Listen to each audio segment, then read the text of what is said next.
Chair, you have a live mic. Good morning, everyone. How are you this morning? Okay, we've got a busy and big day. Lots of varied topics. How are you? Doing great. How are you, sir?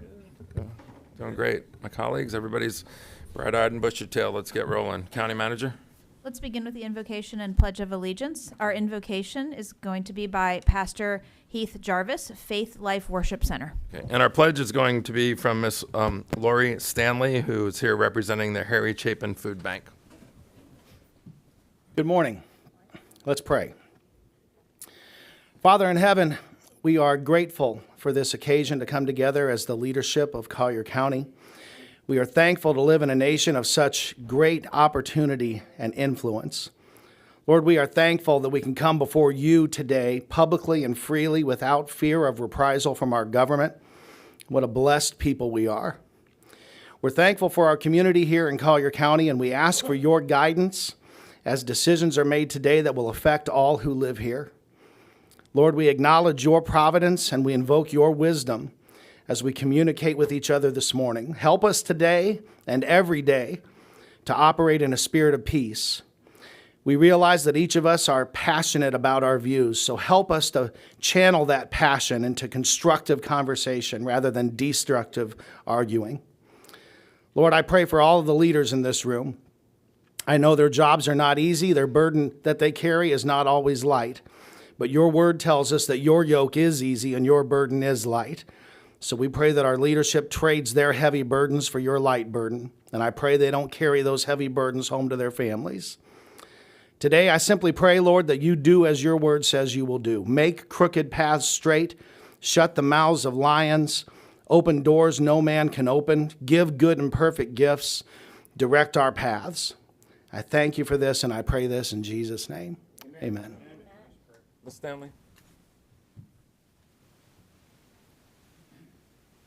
Allegiance to the flag of the United States of America and to the republic for which it stands, one nation, under God, indivisible, with liberty and justice for all. Thank you, ma'am. Thank you, Pastor. Welcome. We need all the prayers we can get. Right? What was all the chimes from heaven on your laptop there?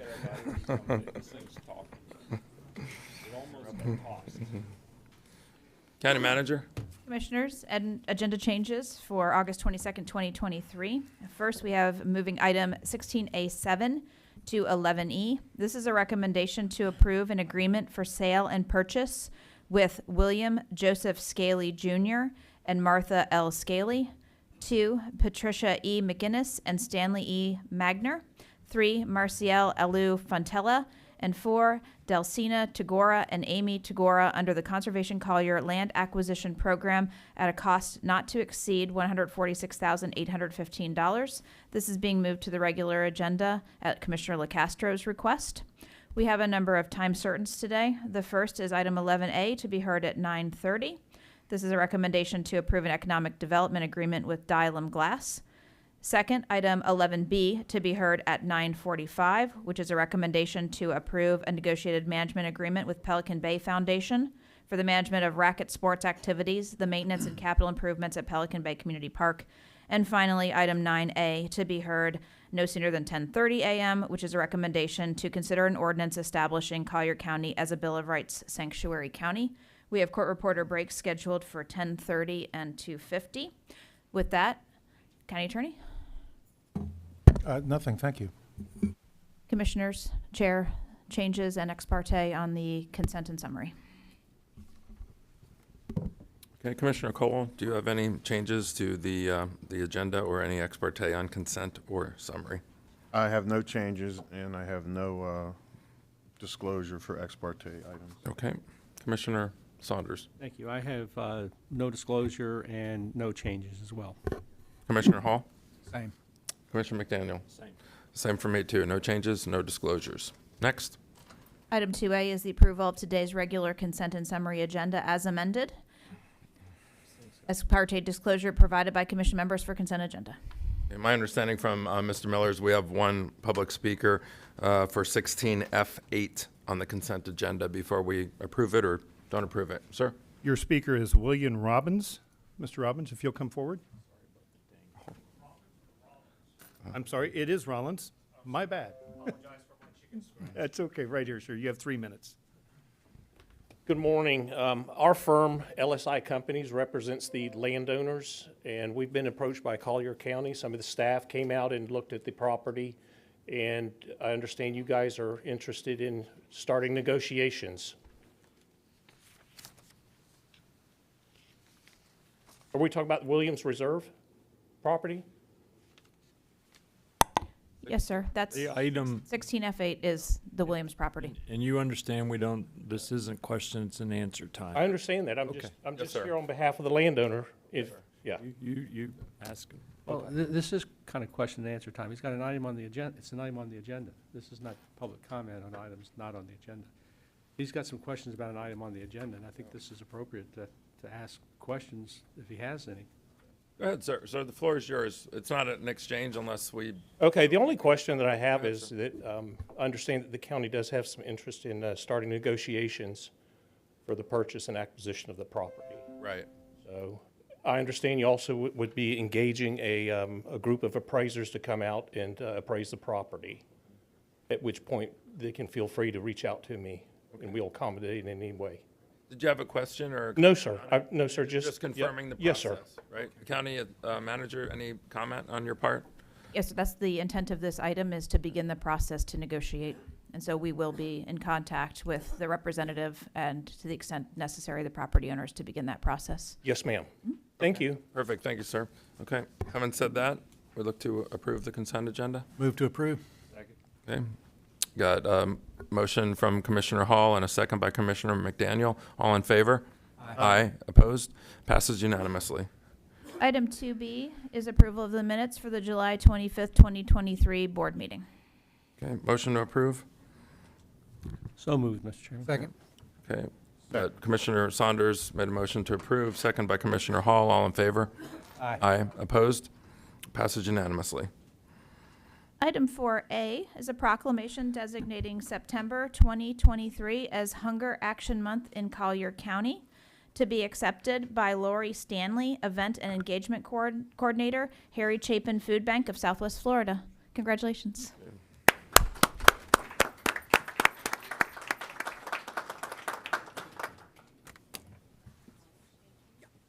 Hey, nice branding with the hat. Thank you so much. Congratulations. Thank you. Thank you.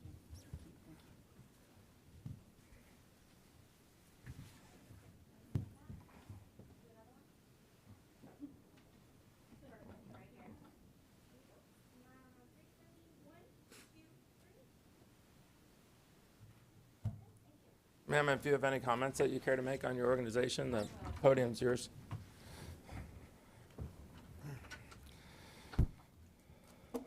Good morning. Morning.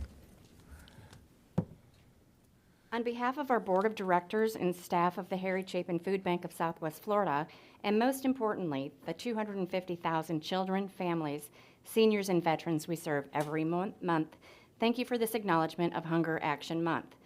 The Harry Chapin Food Bank of Southwest Florida is the largest hunger relief nonprofit and the only Feeding America member in Southwest Florida, servicing Collier County. September, Hunger Action Month, is a month-long campaign where we go orange to raise visibility and dollars around the issue of food insecurity. This September, we ask you to join the fight to end hunger to ensure no one ever has to make an impossible choice between food and basic necessities. In 2022, almost 13 million pounds of food was distributed in Collier County. We ask Collier County and all of its citizens to advocate, volunteer, and donate during Hunger Action Month in the fight to end hunger. Go Orange. Because of you, someone will be able to eat today. Thank you. Thank you, ma'am. Before you leave, Mr. Chairman, can I Yes, ask sir. a question? Sure.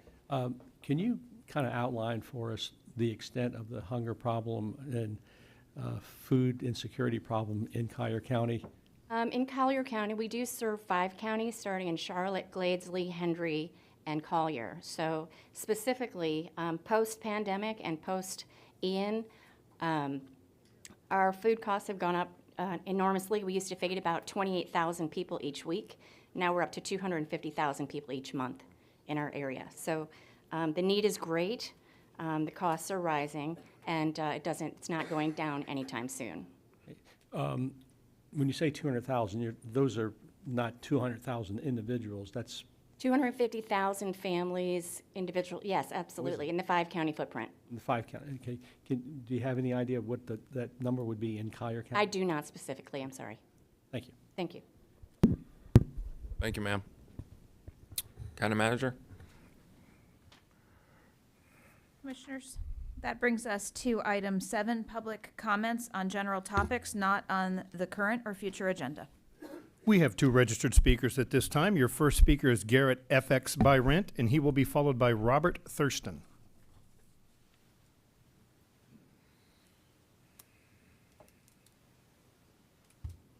Mr. Thurston, you can go ahead and queue up at this podium here. Thank you. Garrett, when you're ready. For the record, Garrett FX Byrant, Longbow Lobby, and I want to thank Commissioner LaCastro for his shouting out to say good things about people that actually work with him and do things that would never know it unless you actually said it, and I appreciate that. And I thought, there's 2 new commissioners up here, and it was the strangest thing. And we were talking about the olden days on Radio Road, and Bill McDaniel, remember this, is the swamp buggy was actually there, and the old railroad station, that wooden piece of junk there, was sitting there. And long and short, I thought, you know what? When I was stationed out in Texas a long time ago, El Paso, I would ride out in the ranges, and it was like there's gigantic trees in the middle of everywhere. I thought, what are these cactuses doing here?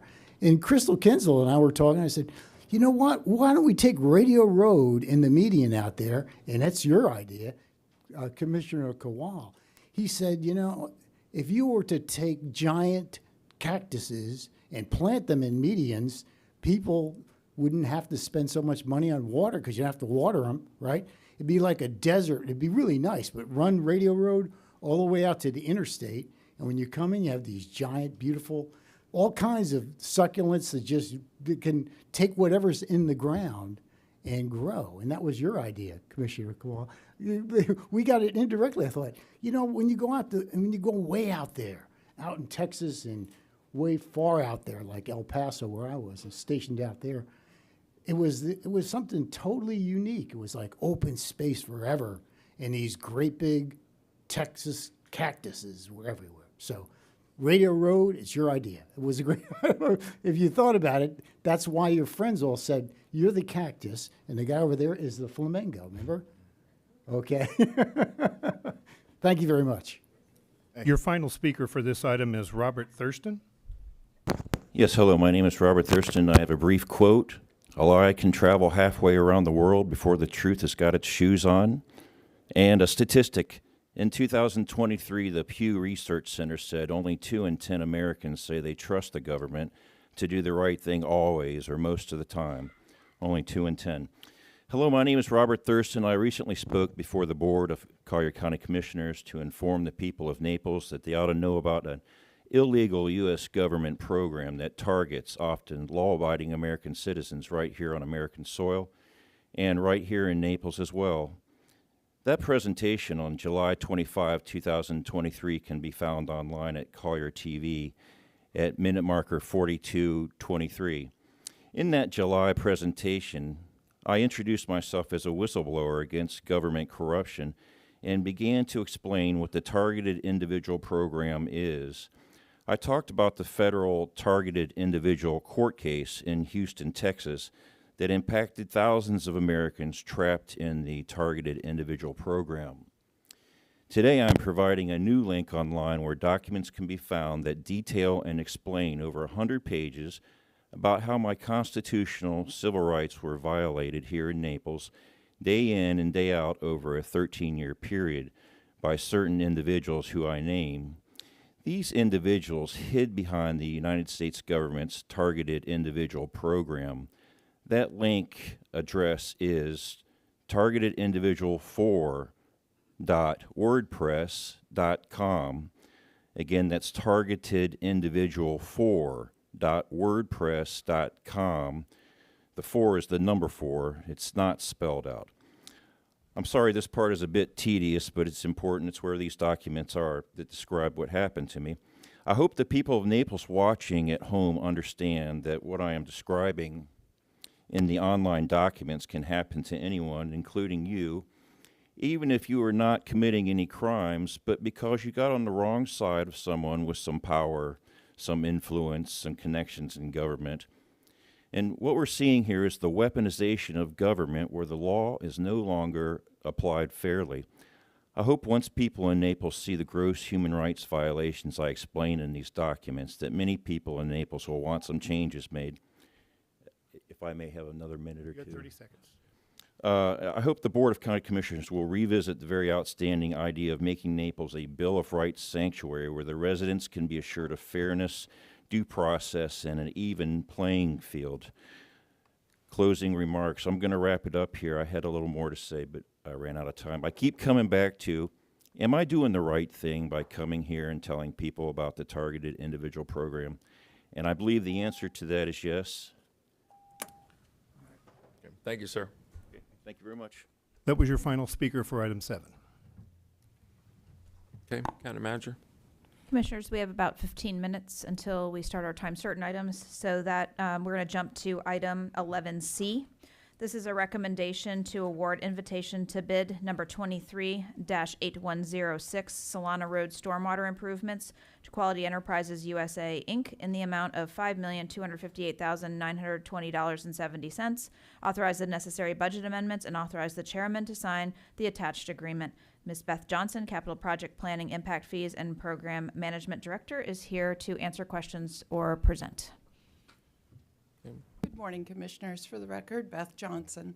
As County Manager Patterson indicated, I do have a presentation prepared, or I'm available to answer any questions that you might have. I'd like to see the presentation if it's not too lengthy.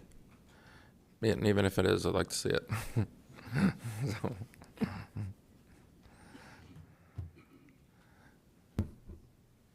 Is that okay with you all? Okay. Right, ma'am, it's all yours. Okay, the project itself is located east of Goodlet Road and will convey stormwater down the east side of Goodlet Road through Solana Road and exit at the Gordon River outfall at Burning Tree Drive.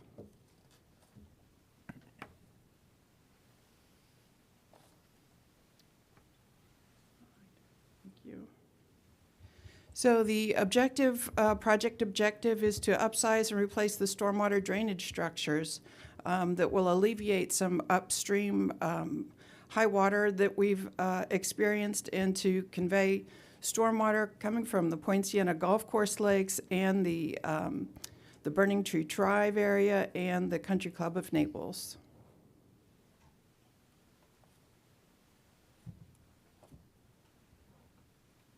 So with that, the recommendation is to approve the project and award the construction to Quality Enterprises.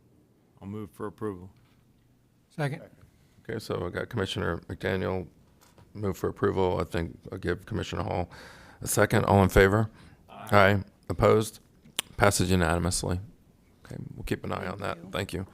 Item 11D is a recommendation to accept the award and authorize the chairman to execute grant agreement number 23C02 between the Florida Department of Environmental Protection and Collier County for dune replanting efforts associated with damages from Hurricane Ian and Nicole in the amount of $5 million. Again, Ms. Beth Johnson, Capital Project Planning, Impact Fees, and Program Management, is here to answer questions or present. Let's hear what you have. I mean, we're all very well aware of it, but maybe the public isn't. How we're moving forward, it's a big investment.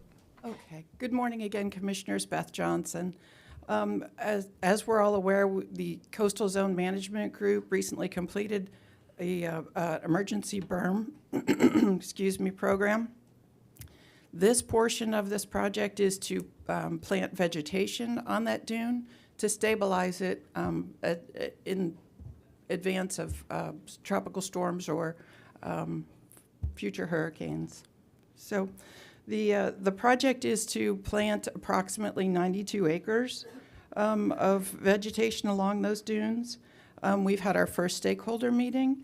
that involved groups from Pelican Bay, the City of Naples, the City of Marco, FGCU, and the Botanical Gardens. See if I can move these slides here. So the grant itself is for $5 million, does not require any matching funds. We're anticipating to begin planting in May, taking advantage of rainy season, and finish the plantings in June. Plantings themselves will take about 6 months to establish.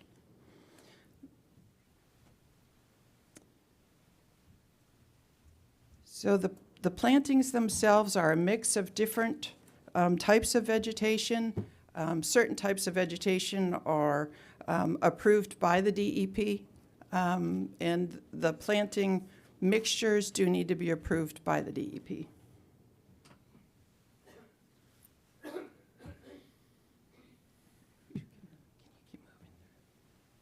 So these slides are pertaining to the dune restoration project, which is essentially complete.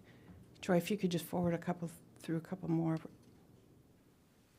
So this is a cross-section of the dune. The plantings will be taking place in the fore-dune area and on the dune crest. And some examples of the species.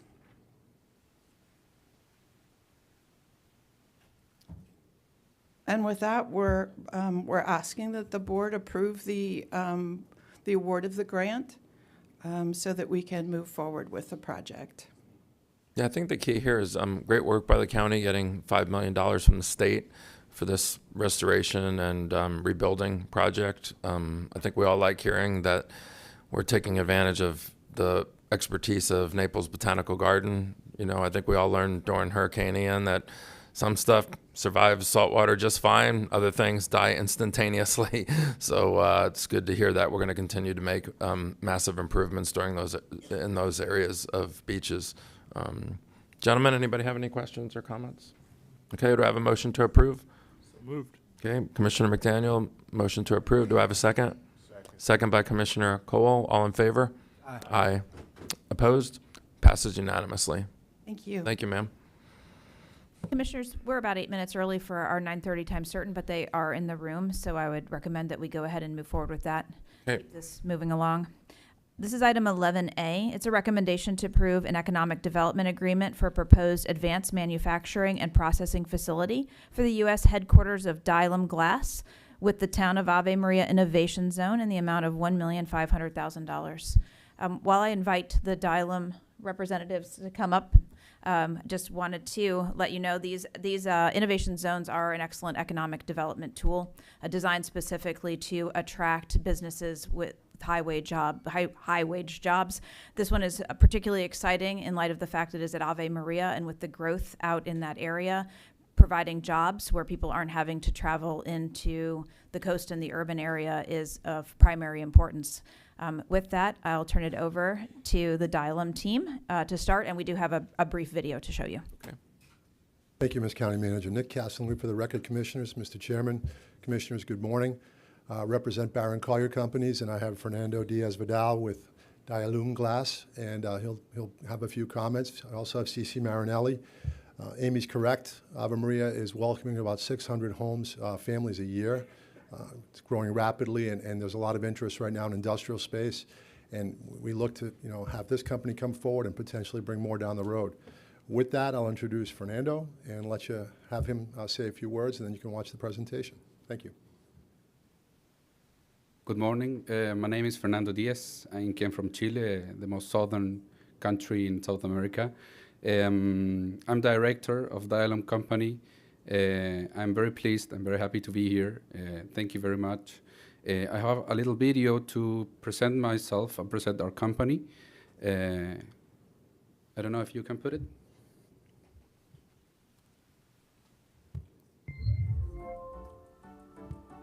Dylam is a company born in the city of Talcahuano, Chile in 1987, dedicated to the distribution of glass and aluminum, mainly in the south zone of the country. 12 years later, it was installed in the city of Santiago, with new facilities to sustain the main processes of crystal transformation. Throughout its history, Dialum has been in constant search for innovation to offer the highest technology of glass solutions to its clients. Over the years, we have been making changes in different factories. This is our fourth, and the number of people has increased a lot. But the most surprising of all is the technology that has been developed and what people have learned by getting on the tech wagon. Dialum as a company has always been associated with the big suppliers in technology. Our equipment is state-of-the-art, and we work with the best processors.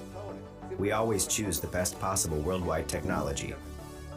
In 2001, Dialum took over the distribution of glazing crystals from Glaverbel, currently AGC, a prestigious worldwide Belgian company developing national projects in insulated glass unit, IGU, and becoming the main producer of associated IGU to corporate and office building projects.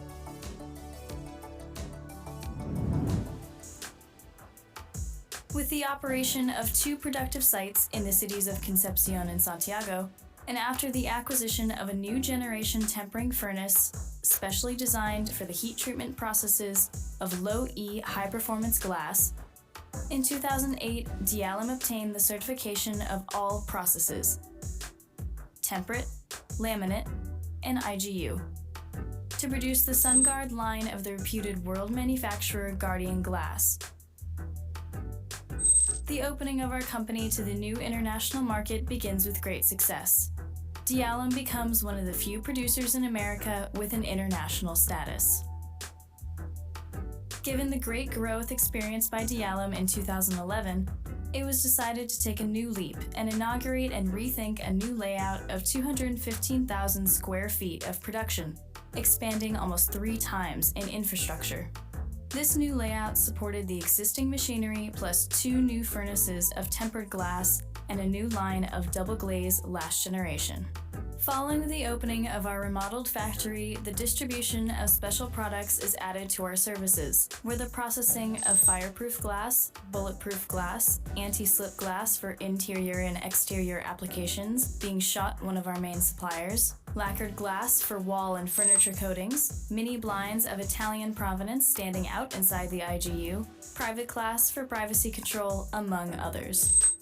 As an addition to these products' production and focused on the forefront of glass, a new machine is acquired allowing water jet cutting of glass up to 3.1 inches thick, forming shapes, making splits, and various perforations for special products. In 2014, a new milestone is achieved with new machinery, which makes it possible for our company to bend and temper glass, both colorless, dyed, reflective, and soft coat glass. Following this, a new alliance was established with the Italian company Casma, strongly oriented towards the closure systems of glass terraces. Dialum is a company that constantly innovates, so, in 2018, a new machinery is incorporated with the possibility of processing double glaze, laminate, tempered, and digital screen printing in monumental format, 141 by 236 inches. In order to host the new machinery, we decided to expand our site again, reaching today with more than 290,000 square feet of production. Hand in hand with this new growth, Dialum has a new alliance with Janssen, a Swiss company leader in the manufacture of steel profiling, with more than 100 years of experience. It seeks to free the architecture of limits, managing to work with maximum transparency and large formats in glass solutions. Nowadays, we are in a leading position, being a pioneer in the processing of glass in our country, and one of the main southern cone producers of glass for high-performance architecture, which allows us to satisfy the demands of our clients in the domestic market as well as abroad, with emphasis on Argentina, the US, Peru, Uruguay, Honduras, Panama, Puerto Rico, among others. It's also important to mention that the new staff have been able to adapt, learn from teachers, and above all, have felt the support from management and all other areas. The pleasant atmosphere that surrounds a work-focused environment is in fact a company of professionals. Our employees stay with us because we take care of them and we believe in their experience. We believe that people are a part of the company and can develop with the company. We are a small family moving forward, and we want our employees to grow with us. As Dialum, we will continue to incorporate the latest technological advances in each of our processes, adding value to the glazing solution, permanently improving the quality of our products, and working to deliver the best service and technical advice with highly trained professionals who provide first-line support in the specification of architectural projects. All this is based on a harmonious relationship with employees, and always striving to increase the awareness of energy saving and self-sustainable constructions to our clients.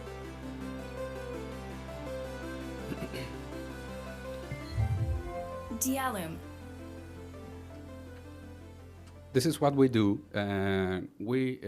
Just now we are the largest glazing factory in South America, and we're excited to come here to Collier County to continue that growth and give the county jobs and technological advancement in glazing things. I've got a couple questions, and I wanted to highlight something from the that's in the agreement that I think is worth noting. It says the first phase of your facility is going to be approximately 90,000 square feet at Ave Maria, Correct. and you're estimating to spend in the initial investment, maybe 20 million or more in investment, which is impressive. So we're obviously deciding here to add 1.5 to have a mutual agreement together, which I think is a great opportunity for both of us. One of the questions I have is, who's your customer base here? Do you already have customers that are closer to Naples than they are to Chile? And the day you cut the ribbon, the glass comes off the line and goes to customers that already exist, or you're trying to build? It's more out of curiosity. Is your customer base up and down, the United States coast or in Florida, or you're looking to build a new customer base? No, nearly 80% of what we're building right now, it's U.S. customers. Okay. We have been over here at least 15 years, and that's one of the main reasons that we're going to come here to be near our best and more clients that we have. Do you have another facility somewhere else in the United States, or this will be your first one? It's going to be the first one. Okay, excellent. Commissioner McDaniel, sir. Yes, well, first of all, how's your father? Very, very good, thanks. Pass on my hellos. I'm very excited about this opportunity. I'd like to make a motion for approval and then have a brief discussion after we get to the second, if we get one. Okay, we've got a motion approved. I'll make the motion a second. All in favor? Wait a second, I'd like to say something if we could. I was hoping you wouldn't. No, I'm just kidding. Go ahead. Go ahead, sir. And this is a systemic issue. I would like for us going forward, these innovation zones I like. I'm pleased that we're attracting really good companies, high wage earning jobs to our community. I would just like a little more tracking with regard to the employment and revenues that are generated by these companies that are coming forward. So that's my ask of staff in a global manner with regard to the innovation zones. Understood. Yeah. My add to that would just be highlighting how amazing Ave Maria is coming together. A lot of untapped potential there, but a lot of potential that's already been tapped. So this is another fantastic ad. You picked a great location.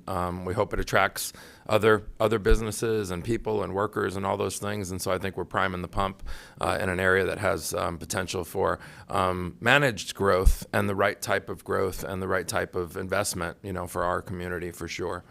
So. Agreed. Okay, so I have a motion from Commissioner McDaniel. I second the motion. All in favor? Aye. I'm sorry, Commissioner Cole was lit up. I missed it. Go ahead, sir. My question was more or less for staff, and what this particular money from this that comes from, what Commissioner McDaniel was speaking about, where does that money come from? It's generated within the innovation zone, so it's an established geographic area. An instrument similar to a TIF. So if there's a base year set, and increases in the taxable value then are retained within that zone to be used for this specific purpose. So it's self-generating. Yeah, I just felt it was good to have an explanation. Absolutely. Some people might not understand how that, we come about to get that money, so. Great. Got a motion and a second. All in favor? Aye. Aye. Opposed? Passes unanimously. Welcome to Florida. Thank you very much.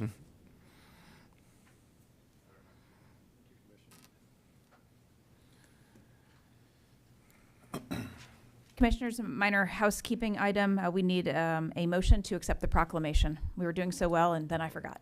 Okay. So moved. Second. Motion to accept by Commissioner McDaniel, a second by Commissioner Cole. All in favor? Aye. Aye. Opposed? Passes unanimously. The next item is scheduled for 9:45. This is the Pelican Bay item. I would suggest maybe we start the staff presentation. We have a number of speakers on Zoom. If we get started with the staff and Pelican Bay's presentation, then we can move into public speakers. I'm going to take some poetic license here as chair. I want to sort of set the stage and maybe say a few things, and I think my colleagues will echo what I'm going to say. We have a lot to get to on today's agenda, a lot of totally different topics. So a lot of people in the audience are here for one thing. We're here for everything, and there's a lot. So the first thing I'll say is we got a good crowd. Do we, Mr. Miller, do we have anybody upstairs? I just checked that camera. We do not. Okay, so just let's keep an eye on that, and if we see somebody up there that thinks the room is full and we have seats, they can come down here. So my first announcement will be, please silence your cell phones right now, okay? Because we want to be respectful to people that are speaking, and if you normally don't have your cell phone on silent, we need it to be on silent now. As I said, we have a lot on today's agenda. When we get to what you are personally here for, a reminder to be professional and respectful in your discussion. That's the kind of meetings that we run here. No outbursts, and God rest his soul, Jerry Springer, but we're not the Jerry Springer show. So when somebody's speaking at the podium, they deserve respect, and when you're sitting in the audience waiting your turn, you expect the same. So that's our expectation here. You want to be heard, so make sure that you allow others to be heard. You get 3 minutes at the podium, so be mindful of the lights. Light stays green when you're speaking. Light turns yellow when you have 30 seconds left. Light turns red when you have to wrap up. 3 minutes goes by very quickly, so use your time wisely. If you start off with a story about your grandchildren and how you lived here for 40 years and you know everything about the county, the clock's ticking. So you might not get to your main point. We're not here to cut anybody off, but we want to be respectful for the other people who are waiting. So please, I just say, be mindful of your time, and we will be mindful of your time as well. You can yield your time to another speaker. So if you're sitting here right now and you filled out a piece of paper to speak for 3 minutes, but maybe you ran into somebody else who you think maybe has your point packaged a little bit better, make sure to those of you that maybe this is your first time here, you can give your 3 minutes to somebody. And if 10 people did that to one person, that person now has 30 minutes, to speak, and maybe can wrap up the points a little bit more succinctly, possibly. But it's totally your choice. If you think you're sitting here waiting to speak for your 3 minutes and the 10 people in front of you all said the exact same thing and you don't really feel the need to be redundant, you could yield your time back to us and say, my point's already been made 5 times over. That's totally your choice. I'm not encouraging it. I'm not encouraging it, just letting you know that it's a possibility if you think something's already been said. To my fellow commissioners, it goes without saying, we want healthy discussion and debate, so let's make sure we're not talking over each other, and I'm really proud of how we've run meetings here. In the past, we have a light system, and I'll be, on it. If you want to get into something that's maybe a little bit out of the box or whatever, we can do that as well, as we have from time to time. Some citizens are not going to get the outcome that they hope for today. But I know my colleagues, and I know none of them woke up this morning or any day deciding how we could make a bad decision for the county. We have heard from many people concerning pickleball and the Constitution, so it runs the gamut. Today we will hear from many more. we have a lot to weigh up here. You know, you might make one very specific point, but our job up here is sometimes more complicated than just your particular thing. We're weighing a lot up here, and I'm really proud of how we do it. Regardless of your point of view, this is just my own particular thing. I say it at all my town hall meetings. I hope you don't measure the ability or the integrity of anyone in this room, either up here or out there, by one decision that didn't go your way today. If you feel your position is the right one, make your case. We are listening. So in conclusion, I'll say, let's all be respectful and let's ensure a healthy discussion. It makes our job a lot easier when both sides make a strong case, or all sides, I'll say that. You have your point of view and you want to be heard, and as I said, so does everyone else, even those who disagree with you. We respect all points of view in this room, and we hope after today, regardless of the outcome, you respect ours. Keep everything in perspective. We've got a lot of big things on the agenda today, but you got people in Maui that have lost everything. You got people in the United States that, you know, pickleball's not in their top 1,000 of things that are an issue. I'm not saying that the agenda today doesn't have big things on it, but let's keep things in perspective. And lastly, because it sort of never happens, silence your cell phones. We don't want to hear your Robert Palmer song or your Rolling Stones, or now if it's Elvis, I do want to hear that. And mine are silent. Yes, I know. I got it. But having said that, I think I speak on behalf of all of us up here. We appreciate you all being here, and whether it's pickleball, the Bill of Rights, or a whole bunch of other things. Some of you will exit after your one topic today. We're going to be in here late tonight talking about all kinds of things and in the future. But I thank citizens for taking the time to come today, and the hundreds of people who sent us emails on their particular topic. It helps us formulate, you know, our decision. And like I said, sometimes you might not always get what you want, but the sheer fact that I'm looking at a group of involved citizens who took the time to come here, I really think it says a lot. And you know, we're proud to work for you, to serve with you, and hope that you respect the process that happens in here today. Commissioner Saunders. I just want to say that was really well said, and I echo all of your comments.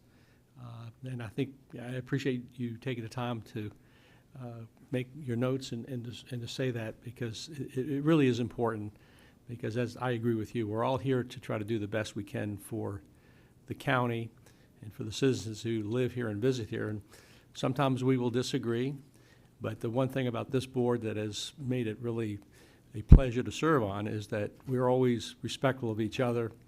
We're always respectful of the audience. And I think your comments were right on point. I thank you for that. Thank you, sir. Having said that, I got us closer to 9:45. Who doesn't have their cell phone set? Somebody doesn't. Somebody doesn't. Come on. Okay, we'll see. Maybe up here. It was me one time, so. Okay, County Manager, let's move forward.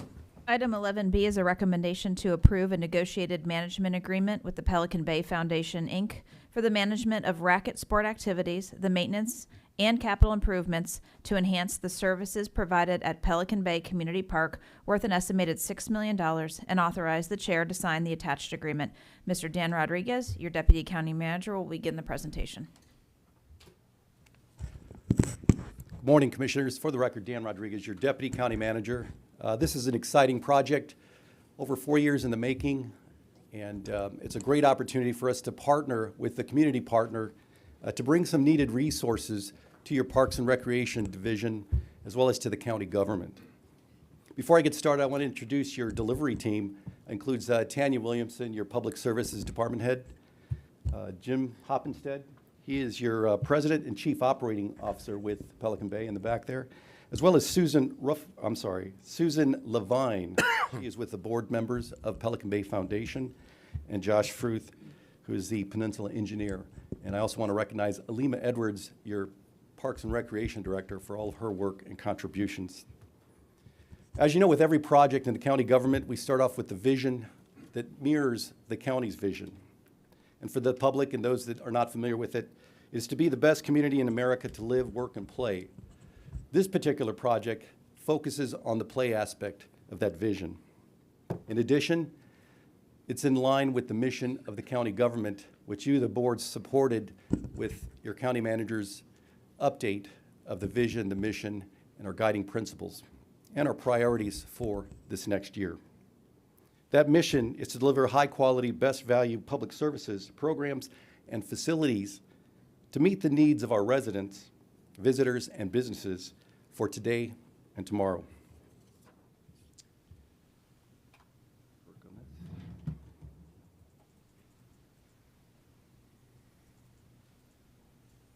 The agenda you're going to see today, we're going to provide a short background on Pelican Bay Park, as well as the site location for the project, the current park conditions, as well as the project scope, business case, and of course, the most important, the contract management, and then again, public outreach, which is critical to any project the county gets involved in. And then of course, the project benefits for the public, and of course, our final recommendation.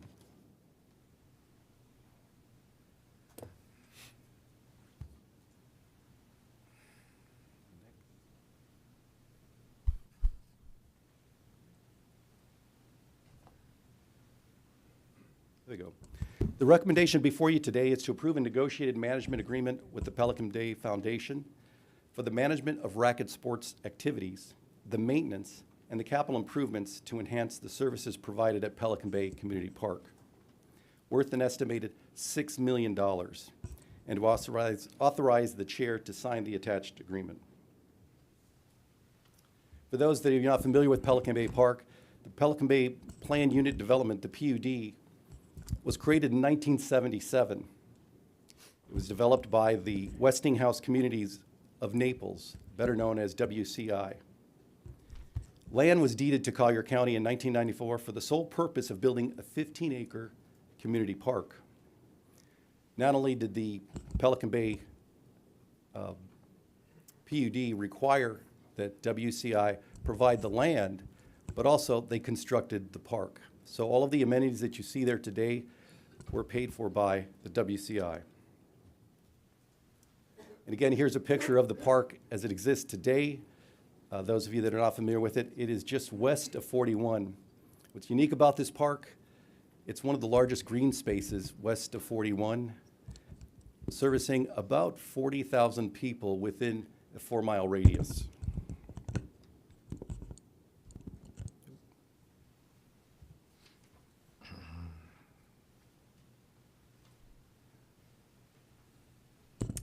The park is about 30 years old, commissioners. And from the county's perspective, Parks and Recreation and Facilities Management, we haven't invested any new monies in the park. All of the amenities you see there existed 30 years ago. And it is in need of repair and replacement. The ball field, the turfs, the fencing have all weathered many storms and many, many activities through the years. Additionally, the tennis courts, which are made of clay, have not been rebuilt since they were originally installed. In fact, the foundation, irrigation system, and drainage systems associated with them are all in need of repair. It is estimated that if the county were to take on that endeavor, it would cost between $1.2 and $2 million just for the tennis court replacements. In addition, many of the facilities there need repair or replacement. You have a couple examples there. The facilities were built 30 years ago. We have many more residents utilizing the facilities. There were many more requirements needed for facilities maintenance, so storage is limited as well. The playgrounds could use additional equipment or new equipment, as well as drainage for those play surfaces with using advanced technologies and whatnot. The parking asphalt has not been sealed or milled since the installation and has great signs of cracking and deterioration. Additionally, parking is limited at this park due to its overwhelming use. The lighting systems, too, have weathered many storms and are old and in need of upgrades. There's newest technology with LED lighting that provides better lighting and more focused lighting and directional lighting for no off-site lighting issues. Of course, there are many other needs throughout the park that the county and Parks and Recreation Division will get after. But they're in a long list of other needs that they must compete with. And as the board is well aware, funding has been very limited through the years, putting many capital improvements on the back burner. through a reduction of preventive predictive maintenance and deferred maintenance, has required us to look at new opportunities as directed by the board and our county manager to find new ways of funding through community partnerships. This particular project provides that.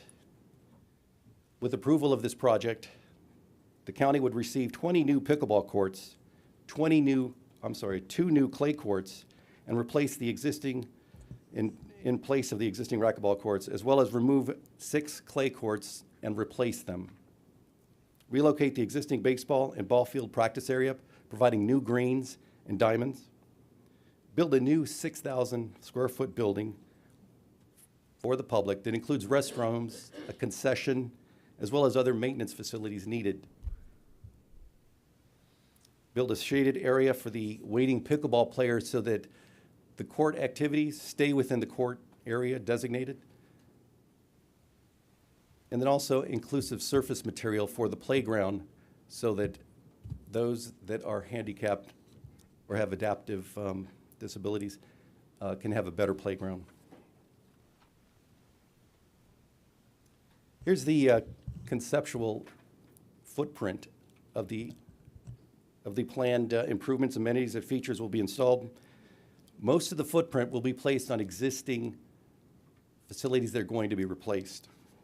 The Pelican Bay Foundation will be responsible for the project management, including permitting and paying for all costs. They will also be responsible for installing sound attenuation curtains, landscaping, fencing around the courts to reduce noise that may be coming off of the courts. One of the top priorities for staff here in listening to the public is to preserve the green space. And in fact, many residents around the park, including Naples Park, insisted that any future projects preserve the green space. As I mentioned earlier, it's one of the largest in North Naples, west of 41. With the approval of this project, about 1 acre would be used for the new features of the pickleball courts. You can see in the picture there, they would be adjacent to the Vanderbilt Beach Road, which is on the top of the presentation there on the north side of the park. The Pelican Bay Foundation will be responsible for all maintenance of this racket facility, estimated at about $400,000 a year. About $160,000 of that will be maintenance alone. Staffing would run about $200,000+ a year. With that, Commissioner, I will now turn the presentation over to Tanya Williamson, who will cover the contract aspects of the project, as well as the public outreach and the benefit to the community. Thank you, Dan. For the record, Tanya Williams, Public Services Department Head, and I get to talk about the fund management part of this.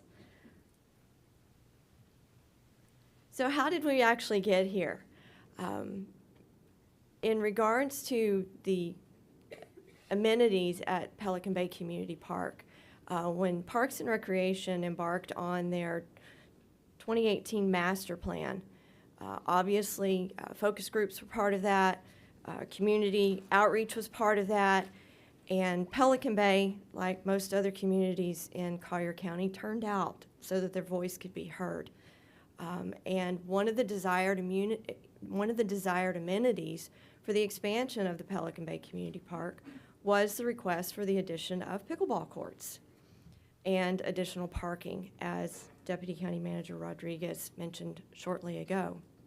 So during the community focus groups and the development of the 2018 master plan, not only did Pelican Bay residents come out to voice their opinions about what they would like to see added to their park, but they brought a petition signed as well, requesting that pickleball courts be included.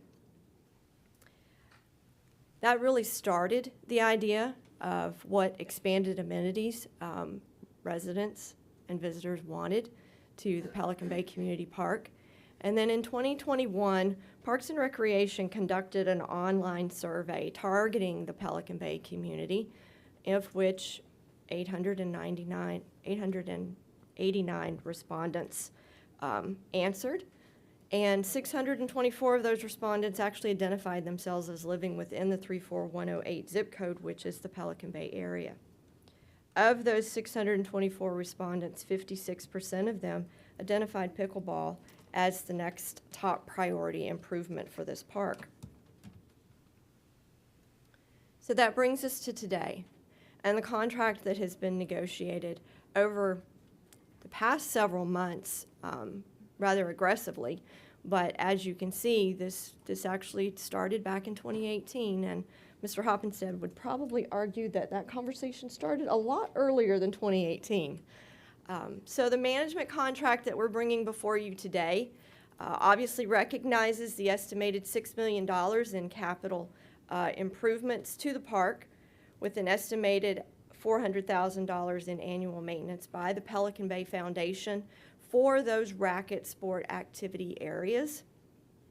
Management of the racket sport activities in and of itself, which would include the rental of the courts, reservation of the courts, instruction in either tennis or tennis and pickleball, and then the hosting of tournaments and special events. As part of the capital improvements, it does include a 6,000 square foot building that will obviously be used for the selling of concessions. Pro shop will be operated out of this building. Private group lessons will be coordinated, leagues will be coordinated, tournaments will be coordinated, and any other business type processes will be conducted through the addition of this building. Pelican Bay Foundation will be, as part of their management, using state-of-the-art software to reserve court time and manage the usage of the courts.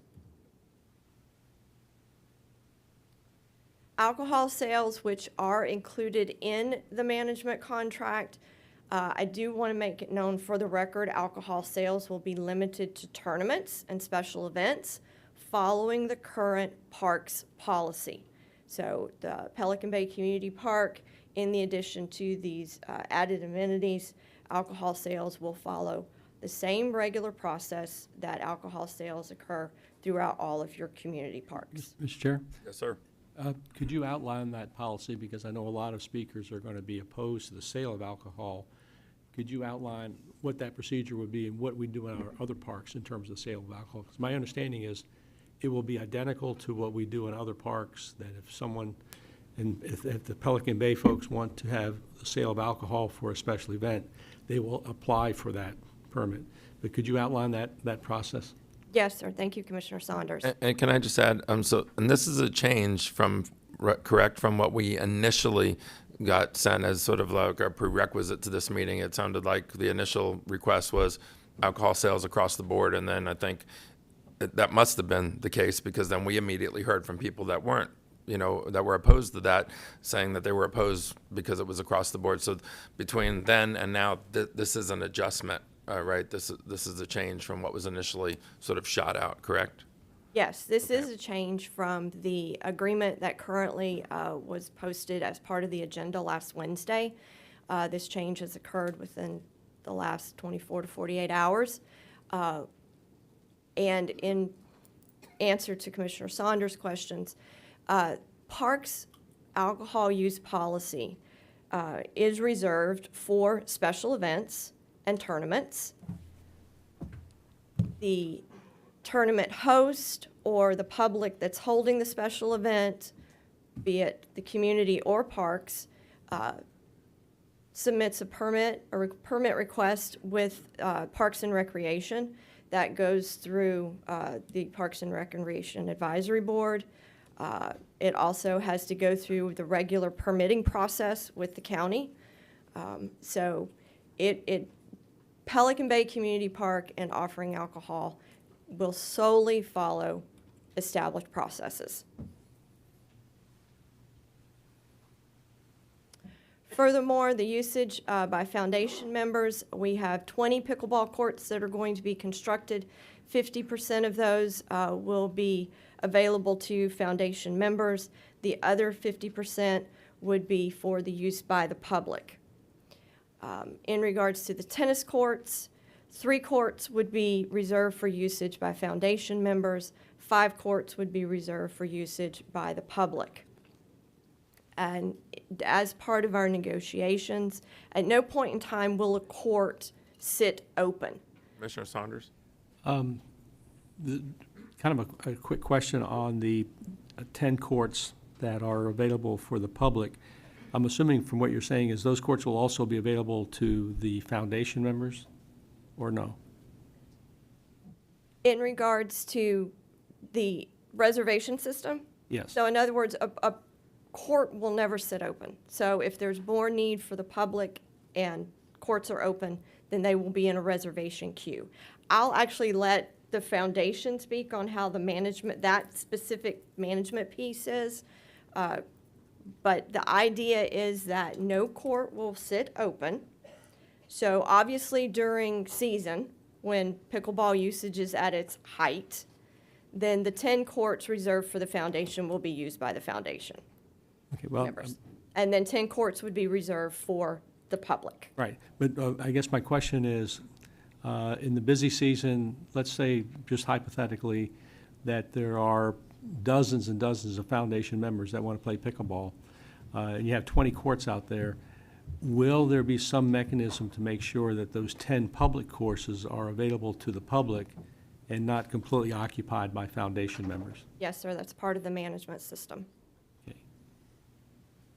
Is that something that you could elaborate on, or is that just something we need to? I'm going to ask Jim Hopp instead to actually answer that question. Thank you, Commissioner Saunders. This is not going to be a black and white type of situation because in our focus groups, we found that both Pelican Bay members and the public play a lot of pickleball together. The way pickleball works is you play a match, a game, and then you come off, and somebody else rotates in. So you play a game to 11, and you rotate out, and somebody else comes into the facility. It's our commitment that in periods of 100% occupancy, where all the courts are occupied, that if Pelican Bay residents or Collier County residents want to play together without having this melting pot type of situation, they will have the ability to do so. And in those situations, we will track exactly who's on what court. So we'll be able to demonstrate that the public has equal access during those periods that Pelican Bay does. Now, equal access may actually mean that there's 10 courts for Pelican Bay, 10 courts for the public. It also may mean that a Pelican Bay member is playing with somebody who's not a Pelican Bay member on a court. And so we'll have to segregate that.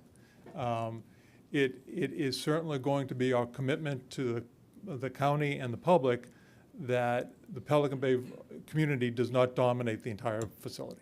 I think that's really the bottom line in terms of my question, is to make sure that there's a record to reflect that there will be some ability to make sure that county residents are able to use the courts that are designated for the public, and they're not going to be, totally used by Pelican Bay Foundation members. And I think your commitment is to make sure that there's a fair distribution of court time to make sure county residents have equal access. Not only fair distribution of court time, but fair distribution of courts. So our plan is to rotate the usage of the courts so that there's not a perceived, or there's not a perception that the preferable courts are just Pelican Bay courts. We've got to rotate those. We also, just like is done down at East Naples, we need to segregate courts by skill level. And so in order to allow members and public to play against somebody who is competitive with them, those courts are going to be segregated by 3-5, 3-0, 2-0. And so you've got this segregation of advanced, intermediate, and beginner play. Thank you. I don't play pickleball, so I don't know all of those nuances. And I assume that if there's any particular problem from county residents, that they'll let Tanya know, or they'll be able to let anybody on the county know. They'll be able to let the foundation know. My director of Rackets and Community Center is here. He's done this before. He's very familiar with how to orchestrate. We will have staff in the pit area, as it were, so that when people come in and are looking for courts to sign up on, they'll know what courts are currently designated for the Collier County, general public, and then Pelican Bay. All right. Thank you. I appreciate that. I was just going to add, sir, if you just stay at the podium. We got concern from some county folks that weren't against the project, but what Commissioner Saunders just said was their concern. And although I can appreciate what you say, it's not always black and white. You know, you have a Pelican Bay member playing with a county member, and maybe some even people trying to game the system. Wow, I'm a county person. I have a partner that's a county person, but in order to get a court immediately, if one of our partners was a Pelican Bay person, boom, we'd have priority and we could play on one of the 10 courts. You know, we got to just make sure that I think that we tighten the loopholes a bit. Like, I'll just give you a scenario. All the foundation courts are full. All 10 courts are full. The county courts, out of the 10, 9 are full. A Pelican Bay foundation person walks up and wants to play, and if you have a system that's sort of first come, first serve, it's like, oh, just go on the last county court. 30 seconds later, a county person comes and says, and I realize, like you say, it's never perfectly black and white, and we do this at other parks, but I will tell you, sometimes not that well. I mean, we get complaints from, our East Naples Community Park at time where a bunch of county people are saying, we're locked out, and we're learning. I don't say that to throw anyone under the bus, but I just say that our oversight is going to be to make sure that it isn't just the first come, first serve, and in the end it was like, yeah, great, the slide looked good, 10 courts for the county, 10 courts for the foundation. But you have to admit, in time of season, you're going to have a lot of foundation people hitting those courts at dark 30, and the expectation here is that if county people show up, they're not locked out because they showed up 30 seconds late. So I guess we'll be looking for you to find that balance, and maybe it's not black and white, but it's got to be a little bit, tight. I think, and I believe we're all in agreement, because we're going to hear right away if it's not. And our intention is fairness, equal access, not a first come, first serve thing, or not people sort of gaming the system where all 20 courts are full first thing because each team has one foundation member in it. So that's how they got to get priority for the court. The way people can game it, and we just want to make sure that there's fairness and balance and a cohesive process. So the people in the audience and people that are watching and have sent us a lot of emails, rest assured, if you think that it's not being run to the best of the ability of the people that are overseeing it, we want to hear about it, because our intention isn't to give you keys to the city and say, hey, do the best you can. It's not black and white, but it can't be any better. I think we want to make sure that it's as tight as it can be. So you'll be hearing from us if we're hearing from citizens, especially county residents. And for sure. And look, the advantage here is that pickleball is not an hour and a half sport. It's a 10 to 15 minute sport. And so that's why the importance of the ambassador in the facility, to be able to cycle people on and off and say, okay, well, all the courts are full. The next group that's going on is going to be a county group. The next court that's going, the next group that's going to go on is going to be a Pelican Bay group.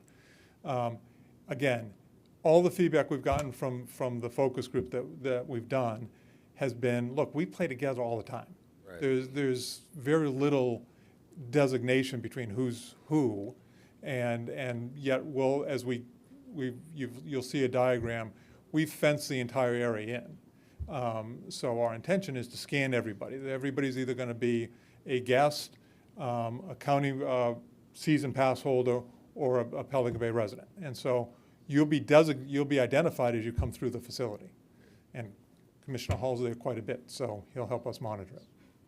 He's county, just so you know. Make sure, So. Well, we've adopted him. Commissioner Cowell has got a comment, sir.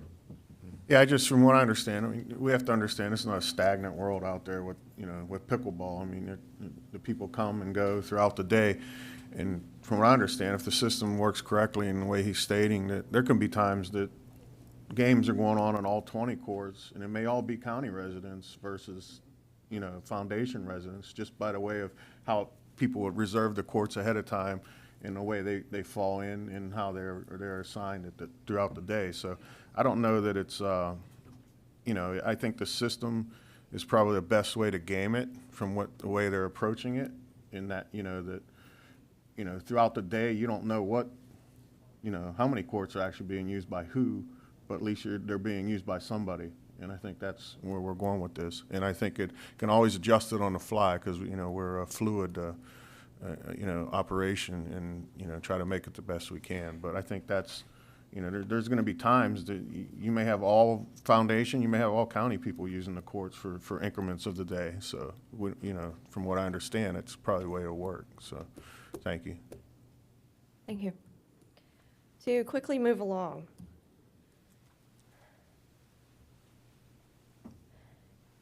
Any future adjustments? The other thing that came to light was in regards to part of the exhibit was the fees associated with the racket sports. Please note this is also a change from the information that you were originally provided in your agenda packets. The fee structure will mirror exactly your current Parks and Recreation fee structure. Pelican Bay Foundation and their management of the racket sports will follow Collier County Parks and Recreation fee policy, and any updates will follow the normal fee policy process, whereby it will be brought before you, the board, for your approval. Is that a change? Because there were citizens that Yes, sir. that encountered us quickly saying, oh my God, the fees are exorbitant and that sort of thing. Okay. Yes, sir, that was a change from what was in your agenda packet. It's initial 30-year contract with an option to renew for an additional 15 years with board approval, and either party may terminate the contract for convenience with 30 days' notice. Commissioner Hall's got a question for you, ma'am. Ms. Williams, just for the public's knowledge, can you just explain briefly why it's a county park and why we have to pay fees and what, because there's probably people that are wondering that. This is a managed sport. Your Parks and Recreation team actually has multiple contracts across all of our complexes, whether it be pickleball, tennis instruction, soccer instruction, basketball. Most of your league play is done through outside contractors. It's not done by your park staff. So this is just a typical management contract that is routine for your parks division. Thanks. Thank you.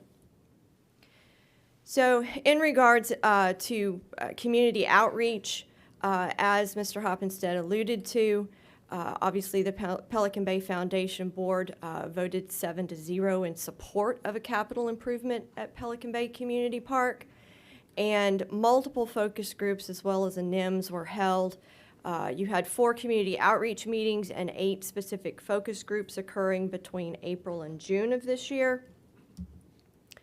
A NIMS was conducted at North Collier Regional Park on the evening of May 10th.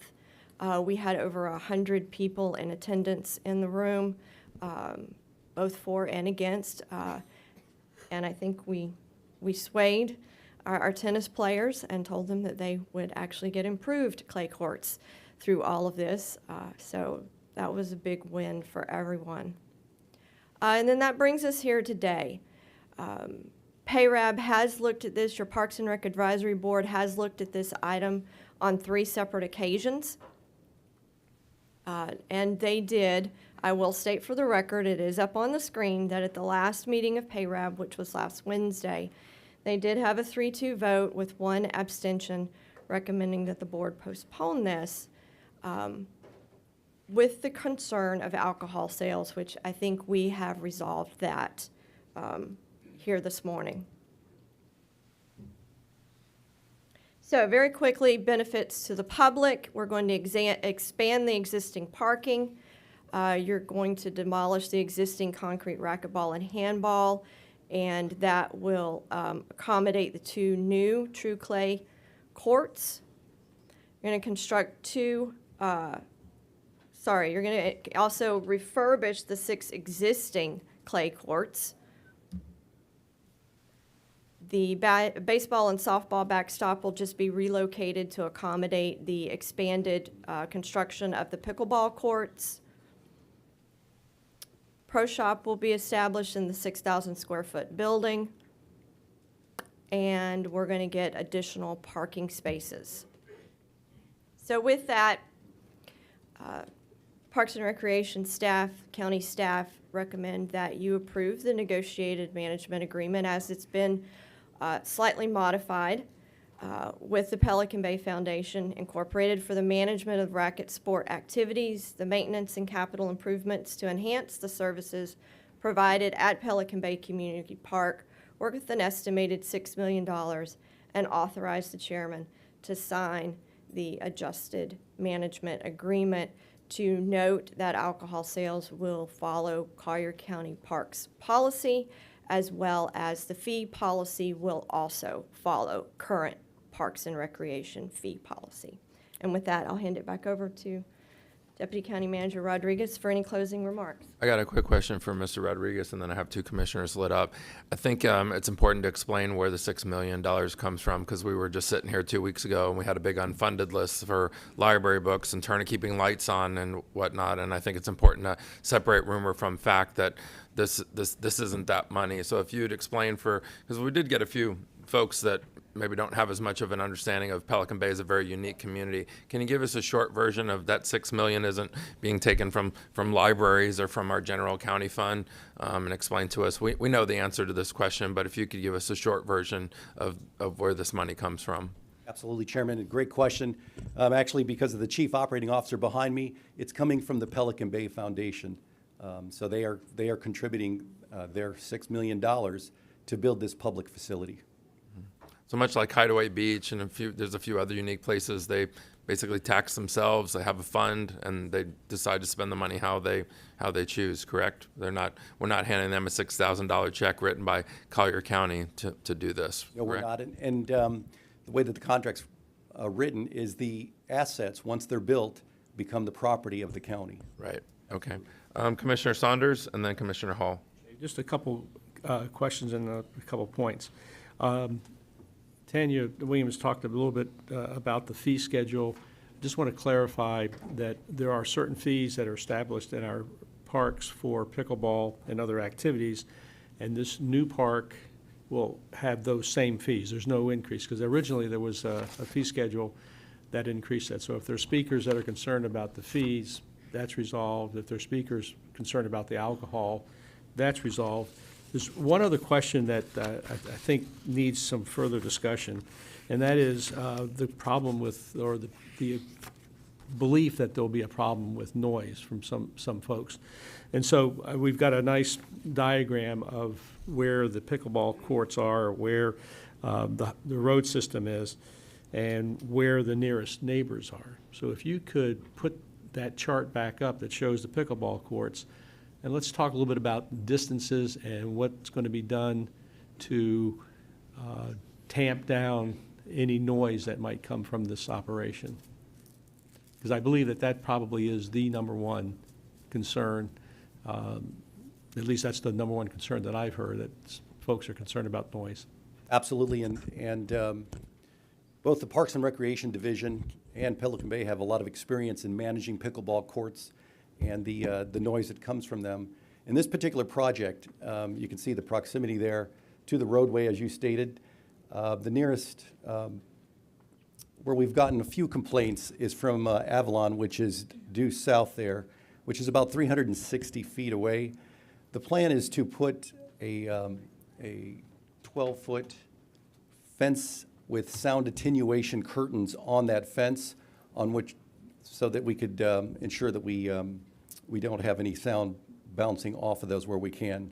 And in fact, that's a great opportunity, because even at our East Naples Community Park, which has many more courts, a lot more activity, we don't have those curtains there.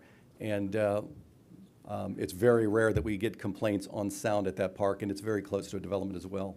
Okay, so just looking at this, in Pelican Bay, the nearest residents I'm not sure what direction that is, if that's Due south. Due south, okay. And so there are, from the aerial, it looks as though there's a fairly substantial vegetation between the open space and those residences. Absolutely. Those are 30-year-old trees that have been there since the park's development, and they're adult, full size. So they also provide additional sound attenuation just because of their side and coverage. Is there any additional landscaping that would be helpful, or is that There are planned landscaping around the entire court system and fencing. So you'll have, depending on what the code requirements are, or for aesthetics, whether it's cocoa plums or others, so. None of these courts will be lighted, is that correct? That's correct. They are putting infrastructure for future, but at this stage of the project, there will not be any lighting. Okay, so if the infrastructure is being put in for future lighting, is that something that has to come back to the commission for approval? So we're not approving That's somewhere correct. down the road lighting, okay. Because that was another major concern was nighttime play, which would be disruptive, I think, or potentially disruptive. So in your view, then, the sound from these courts will be attenuated and should not be a problem based on your experience with all of our other courts and how they've operated? Absolutely, Commissioner. We believe that based on our experience at Veterans Park, East Naples Community Park, that the sound will not be an issue. In addition, there's new technology coming out relating to paddles that was brought to my attention by Commissioner Kowal that actually lessens the noise of pickleball. So we'll see. Doesn't stop the screaming from the. Absolutely. Well, it sounds, and you said it's about 360 feet from the nearest pickleball court to the. To the Avalon, just south of there, yes. Okay, thank you. Commissioner Hall. So I've been involved in this planning process and the constituent feedback for ever since I've been here, since November. And some of the comments and concerns were lack of parking, and the parking is going to be approved just like the county requires any project to be accounted by their SDP. So there's not going to be like, we're not allowing a project to come along that's going to have less than adequate parking. The other concerns were the sound, and I wouldn't commit one way or the other without the sound study that was done by a more than reputable firm. And the sound, with the sound mitigation that we have, the actual sound back to the Avalon is less than a human voice. So that's, when I found that out, I was really pleased with that, because nobody wants to, I can't imagine being a cashier in a grocery store. I'd go home, ding, ding. So that would be my thoughts if I was listening to that noise all day. The other concerns that I've heard was reducing the green space, and I think the design has done an amazing job with keeping the green space for the county, for the residents. I see this as a win-win for everybody. I'm looking forward to hearing the public comments, but as far as what I've seen so far, I'm pleased. Commissioner Kowal, and then Commissioner McDaniel. Yeah, I just wanted to touch on that because I did speak to Dan yesterday, and and I give the credit to my in-laws actually, because where they live in a community where their pickleball courts are right up against the homes. I mean, literally just on the other side of the fencing. And the particular community, they don't allow the typical pickleball paddle, and I researched it, and I mean, there's 50 pages on quiet technology, pickleball paddles, and it's just tons of information on it where they have different cores and things like that. And it does cut down on the sound. And if it is something in the future, or if we get to a point where, maybe this is a little bit more than what we thought, or maybe for whatever reason, maybe at a certain hour that they can only use a certain noise restricted paddle, I think we have provisions moving in the future just to maybe protect that. And, their pickleball courts are full just like anybody else's, and even though they're using the quiet paddle, the quieter paddles with the different coring in them and stuff like that. So that could be an option moving forward, especially in the evening hours. That it's a restricted times thing or something like that. But there's plenty of companies out there that realize the issue, and they're all over it. I mean, there was 40 different paddle companies right now that create a quiet paddle, so it's not like it wouldn't be hard to obtain them in the pro shop. Just want to put that out. Commissioner McDaniel. Just a quick question on the expansion of the multi-use fields. The boundaries of those go underneath those 30-year-old trees south towards Avalon. Are those trees going to be removed? No, the trees will remain. Okay. I just had one comment on the lighting infrastructure, and we caution nonprofits. In fact, Mr. Rodriguez and I just had this conversation. In September, we're going to be talking about TDC money and giving money to different organizations. And one of the things we caution is, the money you get from the TDC is if you don't get it, it can't implode your entire organization. And so the lesson here is don't reach too far forward. Commissioner Saunders brought up a good point. Anything with lighting is something that's going to have to come back to us. I don't know how I'd feel about lighting or not. I'd have to hear from Commissioner Hall. It's in his district. I'd have to hear from citizens. But I can tell you, it won't further your cause saying, well, we already expended, $50,000 on outlets and lighting and everything in the expectation that lighting was going to be automatically approved. So I just caution you that, it's one thing if you're, setting certain areas that eventually could house electrical boxes or whatever, but, I wouldn't lean too far forward. That's a totally separate issue that we will talk on. There'll be various, opinions back and forth, and we're not addressing that now. So, and like I said, it won't accelerate a positive outcome just because, you lean too far forward and maybe expended cash to, set up preliminary type of, construction type of things in the expectation that lighting was an automatic. But I just say that as a statement. So, what else? I don't have any other commissioners lit up here. Is there anything else to add, or we go to other comments? I know Mr. Miller, when it comes to public comment, just give us an idea of what you've got. 33. Okay. Does your side have anything else to add? I mean, we could always bring it back for questions or whatnot, but I think is a county manager appropriate now to go to the public comment? I mean, I know we're sitting here at a break, so maybe we take it instead of diving into the 33 comments. If you want to take the break now, and then Yeah. So let's take a break now. We'll come back here at, how about 10? I'm going to give a little longer because there's a lot of people here and there's not a lot of bathrooms. So let's come back here at 10:45. I know that seems a little excessive, but when you're waiting in line for bathrooms and whatnot, you're going to be thankful for it. So 10:45.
So enthralled. Okay, if everybody could take their seats, we'll get started on time, please.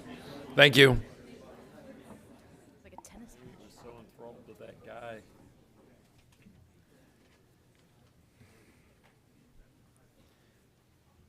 Mr. Miller, how many speakers do we have now for pickleball?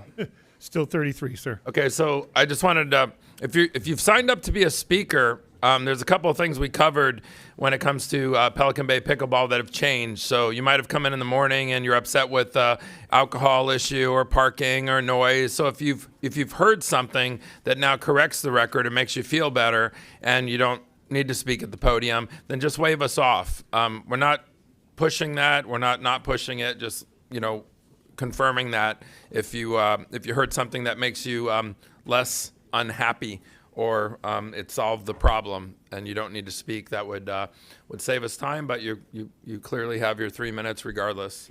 So let's go ahead and start with our first speaker, sir. And then let's queue them up at both. We will, sir. As always, we'll do all of our speakers in the room before we go to Zoom.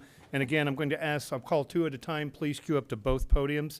Forgive me for the handwriting on this challenge here. Mary Beth, is it Luminick? Humanick, thank you. Will be followed by Bruce Corda.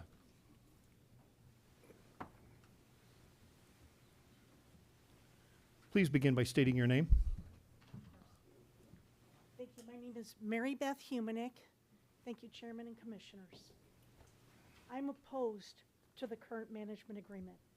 My feelings, where does it all end? Because I don't think it ends here. Ma'am, can you pull the microphone down just a little bit? I adjusted it. Good enough? Yes, ma'am. Perfect. Thank you. It began with the desire to site 6 pickleball courts. 6 have been increased to 20. What is to stop the second row from expanding to 28, or the third row from being developed to house 36 courts, thus eliminating the baseball diamond? The operations building was increased in size to 6,000 square feet, rotated 90 degrees, and now a shaded staging area has been introduced to allow players and spectators to mingle and linger, creating a social platform that will increase noise, commotion, and liability. We were promised that no additional lighting would be included in the pickleball area, and yet the management agreement that we recognize is a lease calls for all the foundation work that would support future lighting to be in place. And I very much appreciate that if this does go through, assurances have been made here today that it will have to go through the commission. The current plan for 105 parking spaces is already inadequate.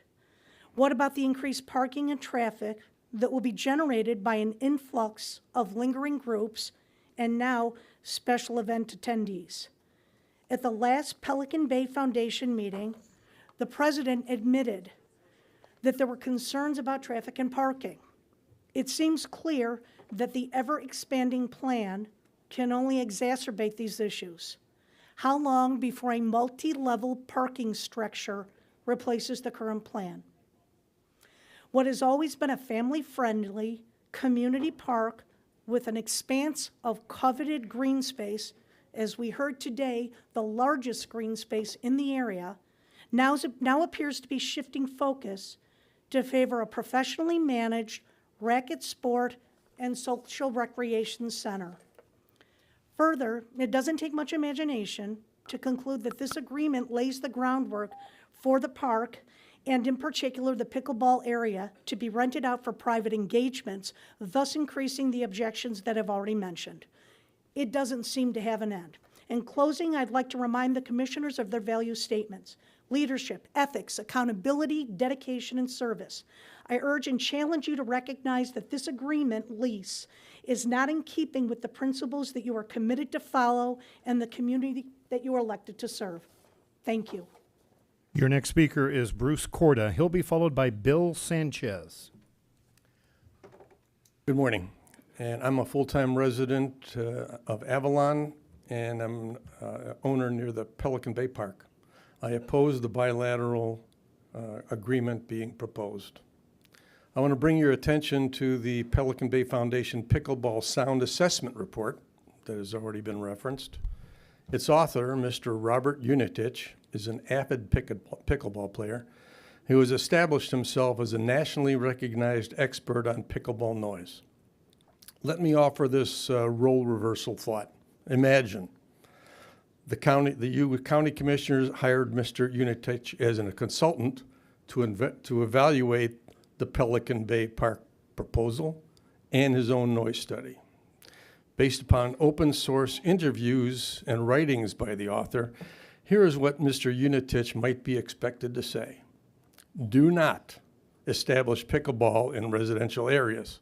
If you do, you're asking for trouble and for endless lawsuits in the future.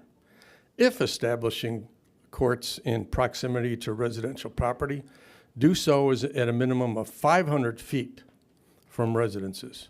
Notice that in Pelican Bay Park, it's 200 feet to the north and 360 feet to the south. Mr. Unitich is on record as saying that the goal of noise reduction efforts should be to keep noise levels below 50 decibels to residences.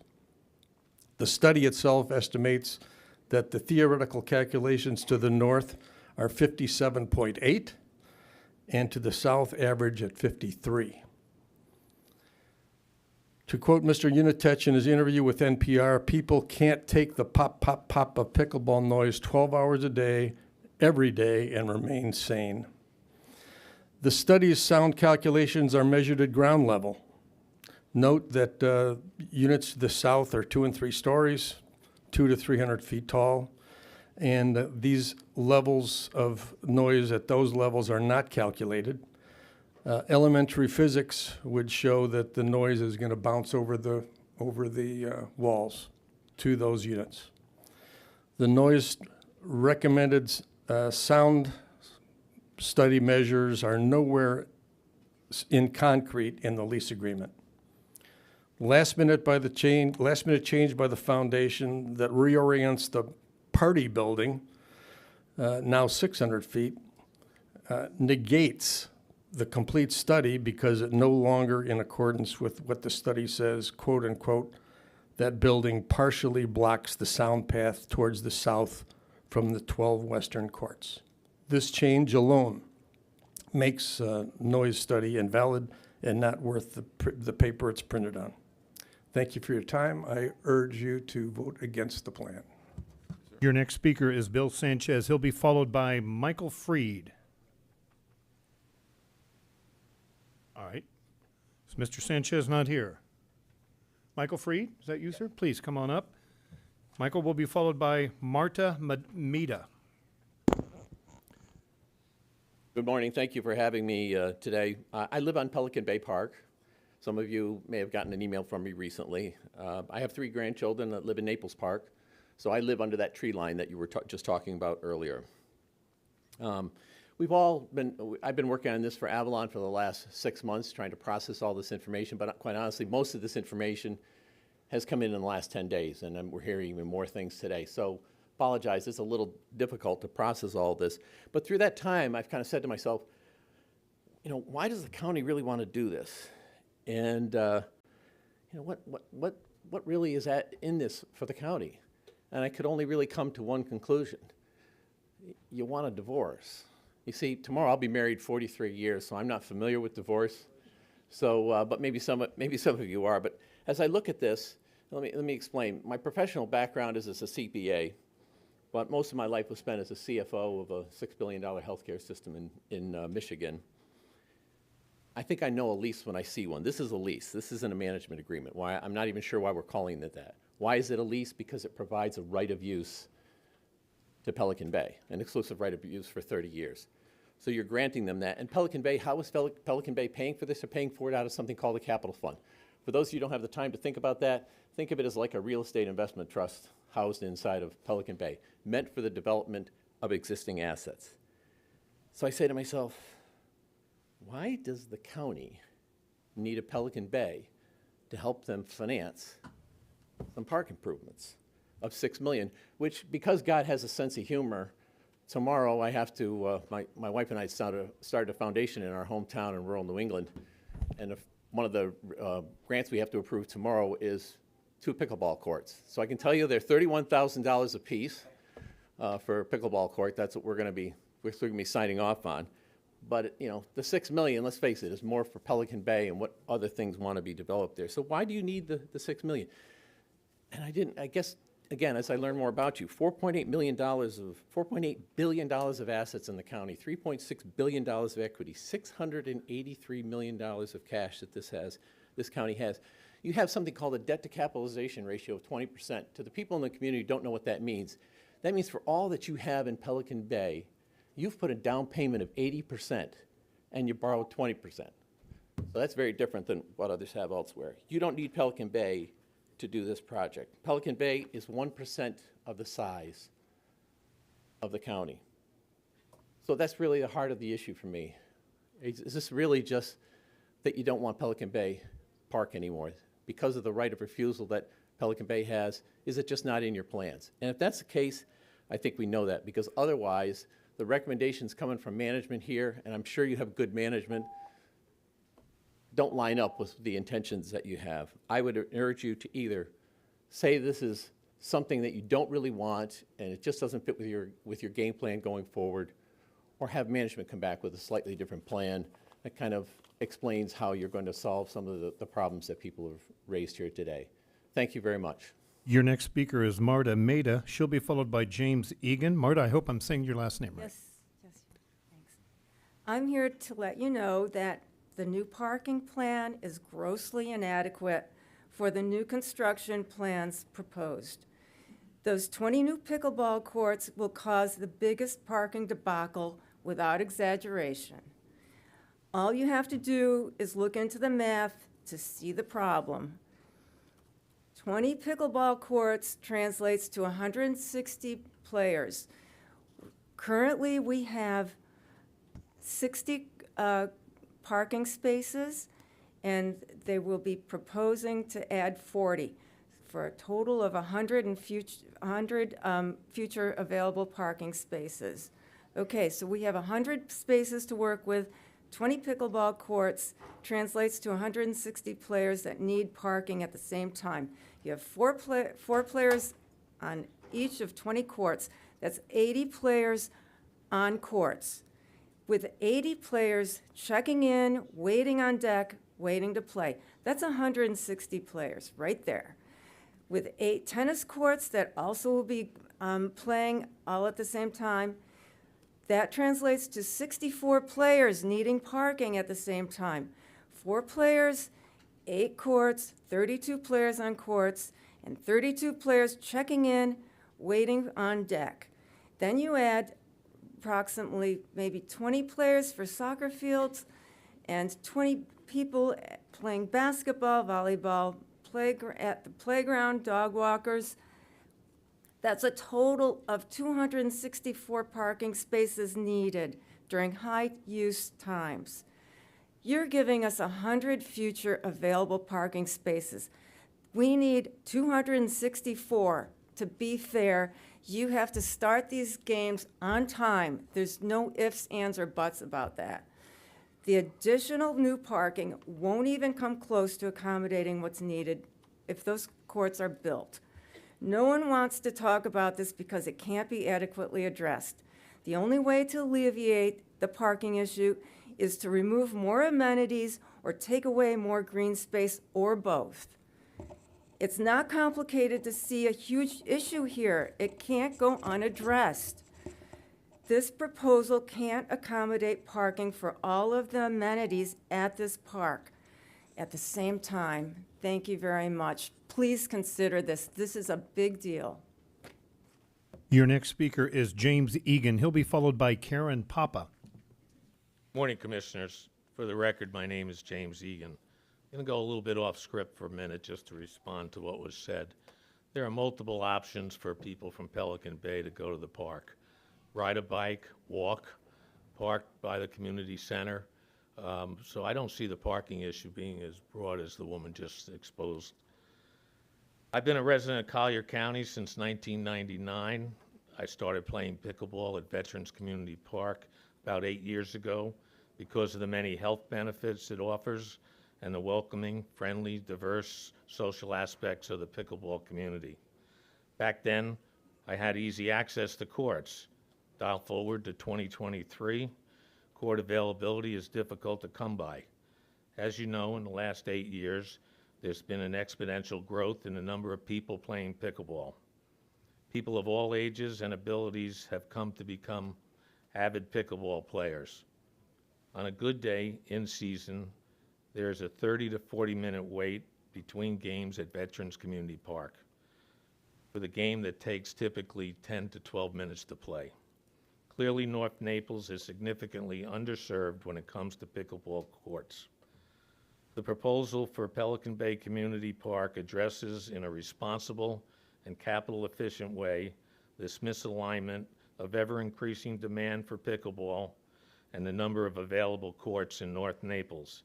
It also provides a major, much-needed upgrade to the tennis courts and provides other enhancements to the park.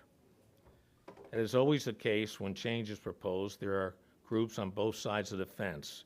From my attendance and active participation at Pelican Bay and Collier County Parks and Recreation Division Town Hall meetings, and personally reaching out to speak to others in the North Naples community, there is overwhelming support in favor of this proposal before you today.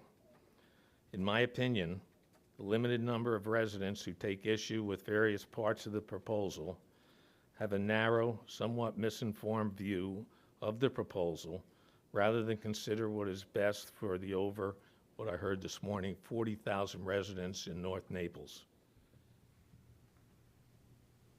The way I see it, the pluses far outweigh the potential negatives, particularly when the significant efforts are planned as part of the proposal to meaningfully mitigate the potential negatives. This project has been in the works for a long time. It's been thoroughly vetted through an open, transparent process. Concerns have been heard, considered, and modifications have been made. I unequivocally support this proposal. I urge you to vote today to approve the proposed management agreement. Thank you. Your next speaker is Karen Papa. She'll be followed by Beth Schultz. First of all, my name is Karen Ropa, and I thank you all so very much. So many things have gone through my head as I have come here. I am totally in support of this proposal. From the prayer that was this morning that was said, to we'll listen to all of you, to listening to Pelican Bay and all the homework they have done, the facts and the truth were there. I am a professional in terms of 35 years of teaching health and physical education. I'm a pickleball player. I'm an outdoor person. I grew up in the park, and the park allowed me to see over the years of life what a park can do. Pelican Bay and the Park District are renewing life in the park. I live at the breakwater. I love the joy of hearing the noise. I have watched the green space stay empty. I want to see life come back to that park. We as Pelican Bay, I see pickleball growing. I lived in Illinois. I was in a neighborhood surrounded by homes. We played 35, 50 people a morning. Not one person came out and said, I hear a ping, ping, ping, ping. You hear the noise if you want to hear the noise. You speak noise if you want to make noise. The way I look at it is that the pill we have that we need is activity. The children that are coming out today need that playground renewed. Our surrounding area has noise all around us, but the noise we're making is positive. And I thank you all very much. Please, if you will, listen to the people that need to stay active. And I kind of have written this down. This probably makes zero sense to people. But the point I'm making is, if we never try, we'll never know. Let's try. Let's know. Thank you so much. Your next speaker is Beth Schultz. She'll be followed by Tom Kelly. Hi, my name is Beth Schultz. I have called Naples home for 25 years. I've lived in Pelican Bay for 24 of those years. My children grew up in the public school system, where I spent a lot of time volunteering for Drug-Free Collier and advocating for prevention. The title of my talk today was going to be From Pickleball to Alcohol. And I just want to say thank you. My county government worked for me today, and I say thank you. When this plan has ever changed, and a lot of changes have occurred over the summer that none of us knew about, and when the provision of alcohol was introduced, it jumped off the page at me, I can tell you, because I'm a prevention person, having spent all this time in the public school with my kids, trying to keep it out of our town. After pleading with my Pelican Bay board to remove this option, they voted unanimously to keep this provision in. So I called my county government. I got involved, I ordered public records, and I want to say personally thank you to Amy Patterson for taking the time to meet with me. She heard me, she listened, and I say thank you.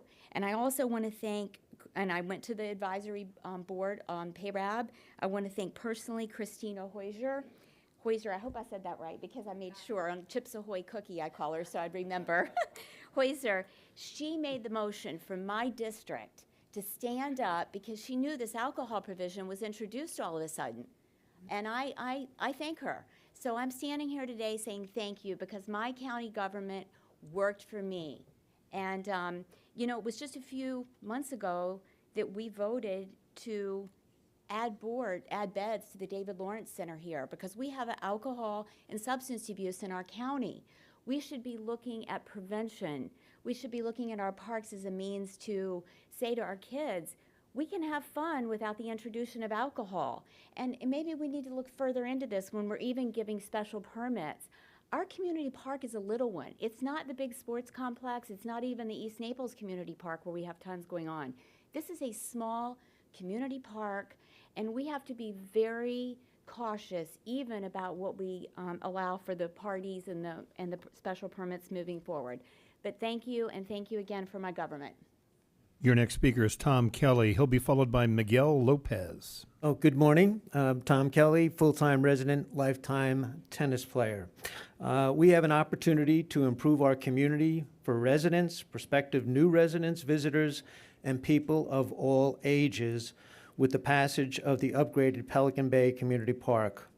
Over the past year, the Naples One, a high-end community plan at the west end of Vanderbilt Beach Road, was passed by the county. And that decision closed a food market, snack bar, and Daruma Japanese restaurant, all at that west end of Vanderbilt Beach Road, to the public. Let's hope the commissioners will approve the Pelican Bay Community Park plans we've heard about this morning, just up the street on Vanderbilt Beach Road, knowing all the upgraded amenities will be available to all the public. I believe the park could also have a positive halo effect on the Pavilion, Mercado, and Pelican Bay Marketplace.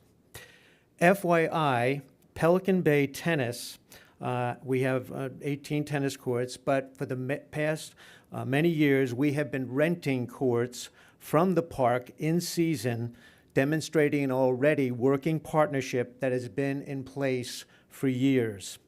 With growing pickleball popularity across the United States, sound mitigation will continue to get better, especially with rackets and balls, as we've heard earlier today. The plan in this plan, we are replacing, right here, that area that I'm pointing out was a hitting wall that had cement on it and ended up being makeshift pickleball and has been being played at pickleball. That is very close to Avalon. We're in fact replacing it with tennis court and therefore helping with the sound mitigation. In 2015, I live in a high-rise apartment. We basically put in a pickleball court. We have never had one single complaint. And as the president, they've now come to me and said, we'd like to add in another pickleball court so we can have parties in that. So all of these things I think are going to help noise reduction. I recommend you all approve this plan, which will be open to all the public. Thank you. Your next speaker is Miguel Lopez. He will be followed by Trent Waterhouse. Hello, my name is Miguel Lopez. I'm a Naples Park resident. My brother and my sister play pickleball. I won't talk to them anymore. I'm just kidding. I love pickleball. I love the sports.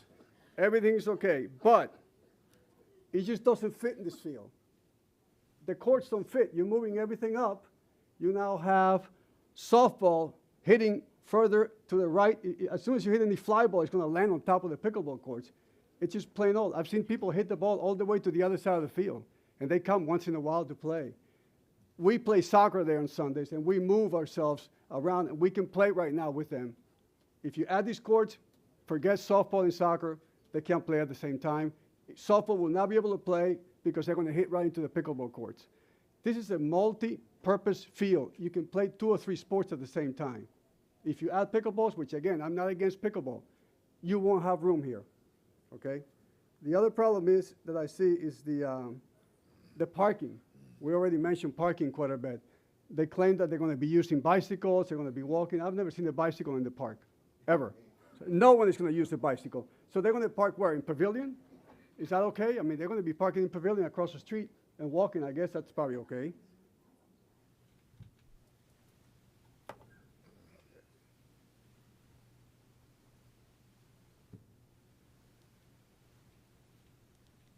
The other thing is I went to talk to the fire department, which is right next to us. They do rest, after the pickup, I guess after they do a fire drill and all that. They had no idea that there was a pickleball course going on this area here. So will that affect them as well? So you need to check into that. I'm sure the noise is going to affect across the street there, the folks over at the beach over there. Anyway, that's all I have. I hope you think about this. This project should not be approved. This field is beautiful. It's been great for many, many years, and I hope our kids will eventually use it. Thank you. Your next speaker is Trent Waterhouse, and he will be followed by Dr. Joseph Doyle. Good morning, Commissioners. My name is Trent Waterhouse, and I'm a Pelican Bay resident for nearly a decade.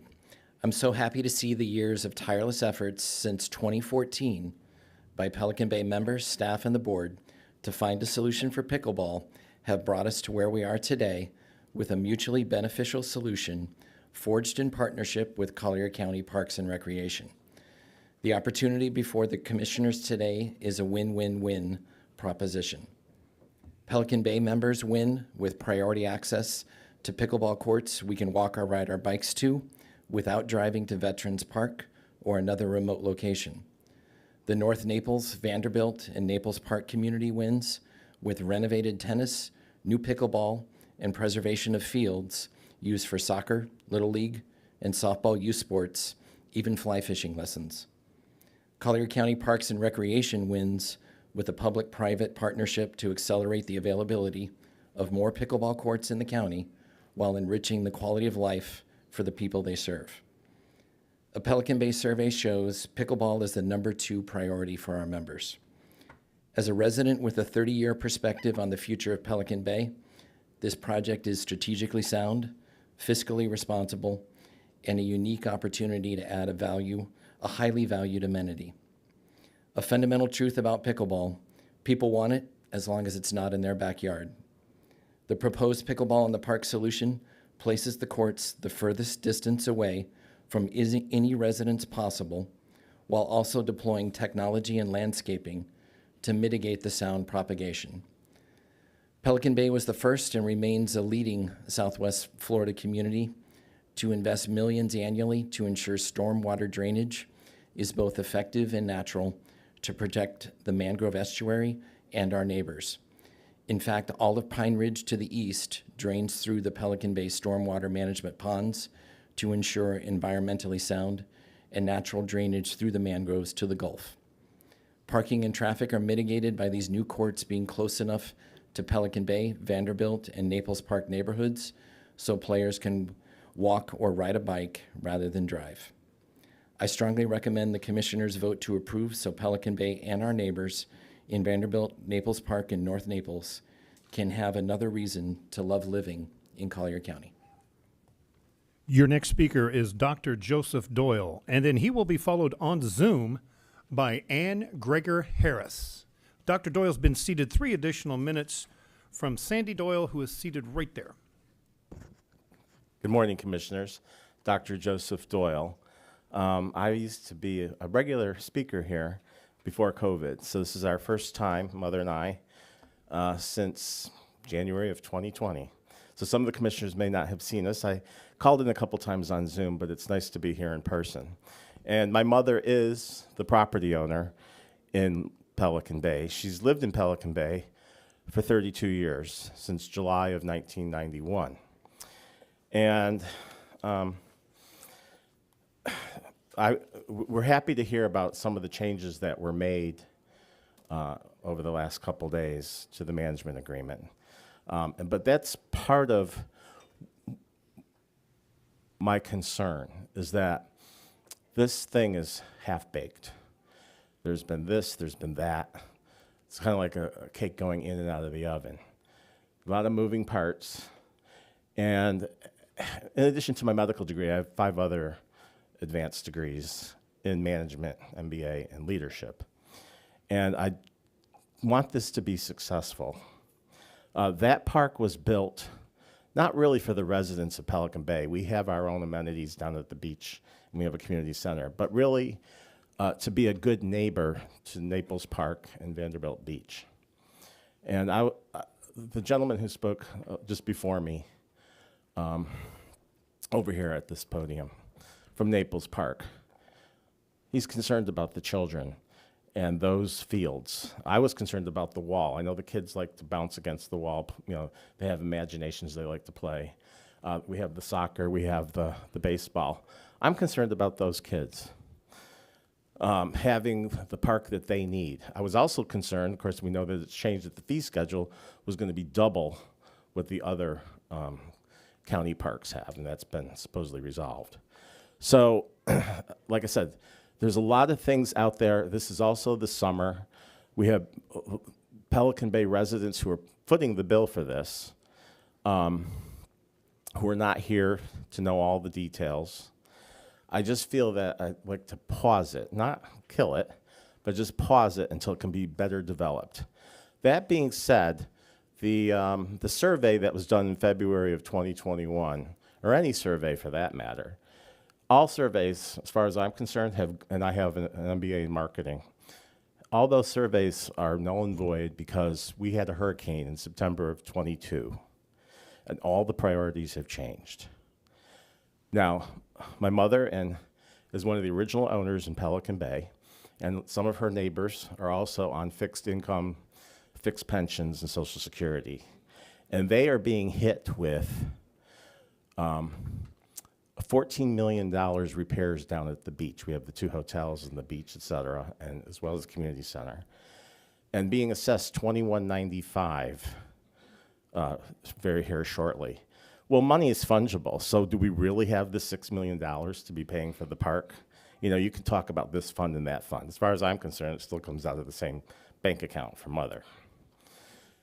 Plus, some communities, such as my mother's, are being hit with their own damages that are not being reimbursed by insurance, as well as insurers who are requiring her community to put on a roof 8 years earlier. Right now, we're going to put it on in October because they won't insure us if we don't put it on. Well, that's another $10,000 assessment. So she's looking at, between this, that, and the other thing, $20,000 of assessments on a fixed income. Now, I don't expect you to really worry about, you know, our finances, but not everyone in Pelican Bay is a millionaire and can afford this $6 million gift to the county. I think it's a great thing. I just think the timing is bad. The other thing that I don't feel that the Pelican Bay Foundation Board explored with county staff is, since we have the 3 hotels, the Ritz recently reopened, the Naples Grand, and the Inn at Pelican Bay, they have contributed for years to the tourist development tax. There is going to be a component here that is related to tourism. So why can't we use a little TDC money towards the $6 million? So that's why I say this whole thing has been There are many good parts to it, but it hasn't been fully developed. So I'm asking you to pause it, kind of go back to the drawing board, make sure everybody's on the same page with all the amenities that are going to be there, the parking, et cetera, and even the financing. Does it have to be totally $6 million from Pelican Bay? Could we look at some TDC money? Thank you. Your next speaker, we're now moving to Zoom, is Ann Gregor Harris, and she will be followed by George Harris. I see you've unmuted yourself, and you have 3 minutes. Okay, I just wanted to say that at this point, when I look at perspective, like Mr. LoCastro mentioned at the beginning of the meeting about having perspective, I want to tell you about my perspective. My lanai has no glass component to it either. It's completely screened in lanai. I spend a lot of time in that lanai, and it is extremely vulnerable to the noise from that park. And I say this because my building was not included in the sound mitigation study, nor was the J building of Avalon, which is directly in front of my building. That was not included in any way, shape, or form as part of the sound mitigation study. Yet, I have no building that protects me from the park. The way K sits out towards Hammock Oak, my unit in K sits out towards Hammock Oak, J does not protect me from the park noise. So we really need to look at, and it's the same situation in the E building. They also are not protected by the building there's a building in front of them, but they're outside of the protection of that building. So I think that has to be looked at. Also, the sound mitigation report. If you look at the disclaimer on the sound mitigation report, it's quite astounding because they pretty much say, we can't be held responsible for this, and this sound mitigation report is an estimate of conditions that we hope will prevail, but if they don't, we're not responsible, and that's just really a lot. So this whole perspective for me is about my life. For everybody else, it's about playing pickleball. I don't play, although I sometimes play, but I mean, pickleball is not a big thing to me. But my life is a big thing, and I don't expect to have the sound of voices as loud as human voices in my lanai. And in fact, it might be louder because my unit has never been included. So it's a problem for me. Item number 2 is the beach parking. You guys are widening Vanderbilt Beach Road up,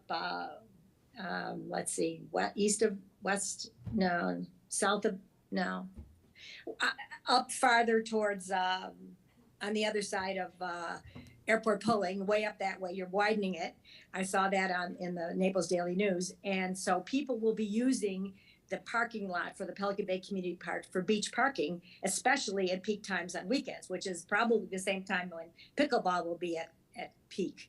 And they're used to using that because the Vanderbilt Beach parking deck fills up, and that sign goes up pretty much in season. Every Saturday and Sunday, the sign goes up on that lot. So they use the one for the park, but they won't be using the one for the park because it won't be available. So I'm just saying that, and they're carrying all kinds of stuff to the park. It's not like they can really use Pavilion or and certainly not Mercado. They're carrying too much stuff. It's going to be really hard. Or Pelican Bay Marketplace. They really count on that lot. And you're making more people have access to the beach, but you're providing less for more people, less parking for more people. And the other thing is the traffic study. There was a traffic study done for Naples 1. And in that traffic study, they barely squeaked out an approval saying that Naples 1 would provide an addition of 45 cars per hour going up and down that section of Vanderbilt Beach Drive. Ma'am, can you please wrap up, please? Thank you. Okay, I can't see a timer. Thank you very much. But the traffic study needs to really be done, and also the drainage. That's the storm surge drainage for us. And with all the hurricanes, we need the storm surge drainage. Thank you. Thank you, ma'am. Your next speaker is George Harris, and he will be followed by Robert Unitich. Mr. Harris, you're being prompted to unmute your microphone. There you are, sir. You have 3 minutes. Thank you very much. You've heard all of the pros and cons, I'm sure, for many, many months. And the term win, win, win, win keeps being bandied about. But there's a definite loser in this whole proposal. I live in Avalon, and I cannot see a win for Avalon. And it seems to me that the only way that one could be in favor of and approve this whole project with the pickleball courts is if you simply just consider Avalon as collateral damage. You're willing to sacrifice the comfort and peace and quiet and our lives that we've become accustomed to for the pickleball movement. I feel very saddened by that fact and feel left out, that we are just considered expendable. You may make a sound mitigation report, you may give us one, and as the previous speaker just said, it's empty promises. The disclaimers say that there is no guarantee that any of this is going to happen. And my guess is that there will be sound. You can debate all you want how loud it's going to be. There will be sound. It will be in my living space, and it will affect my life and the lives of Avalon. All of us in Avalon, I shouldn't say all, the vast majority, and our board unanimously opposes this because we lose. And if you're willing to allow that so that all the other people can play pickleball on the win side, it saddens me that it has come to this. So I thank you for the time to speak. I thank you for your consideration. And I hope someone in their hearts can consider Avalon as important. Your next speaker is, I lost my place, Robert Unitich, and he will be followed by Brian Patterson. Mr. Unitich, you have 3 minutes. Robert? Yes, good morning. Yes, I'm here. So I'm the person that wrote the sound assessment report. I've been an electrical engineer and acoustics engineer for decades. This report is very similar to others around the country with the expansion of pickleball. And in general, someone quoted me as saying you couldn't do this within 500 feet. Well, I've never said precisely that, but you shouldn't do pickleball courts within 400 or 500 feet of homes unless you do some sound mitigation. I will say this client of mine, the foundation, has been very concerned about sound mitigation, and we designed acoustic barriers, absorbing acoustic barriers that would in fact be along the south side of these courts that would be 12 feet high. And I happened to winter in Bonita Bay, where I first got involved in pickleball sound in 2015. And there we had homes within 200 feet of the courts, and we installed absorbing sound blankets there. They've been quite effective. So my view is that within 400 or 500 feet, you need to take into consideration sound mitigation. And we did that in our study with the software. And I believe that with the trees and the other shrubbery and things you have present, the numbers we predicted will actually be quite conservative. I think you will do better than those numbers in the Avalon area. So I think pickleball will be successful at this site. I have no other comments. Thank you, sir. Your next speaker is Brian Patterson, and he will be followed by Edith Verbeski. Mr. Patterson, you're being prompted to unmute yourself. If you'll do so, there you are, sir. You have 3 minutes. Good morning, commissioners. My name is Brian Patterson, and I'm here to voice my opposition to the current Pelican Bay proposal. I've owned a condo in Avalon that backs up to the park for the last 11 years. I clearly, in listening to all the statements today, understand the desire of the Collier County to take the $6 million from Pelican Bay for the parks. But it still must be a decision that is a win for everyone. And in my opinion, this proposal is not. On the topic of noise, which is a major concern to me, backing up to the park, and we've had discussions by everyone this morning, the PSM sound study presented to the public is, in my opinion, no longer valid with the latest design changes that were just dropped on us on August 16th. The large building that was moved to the side was a key part of the original sound study and promoted by the Pelican Bay Foundation that this was going to be a major sound blocker.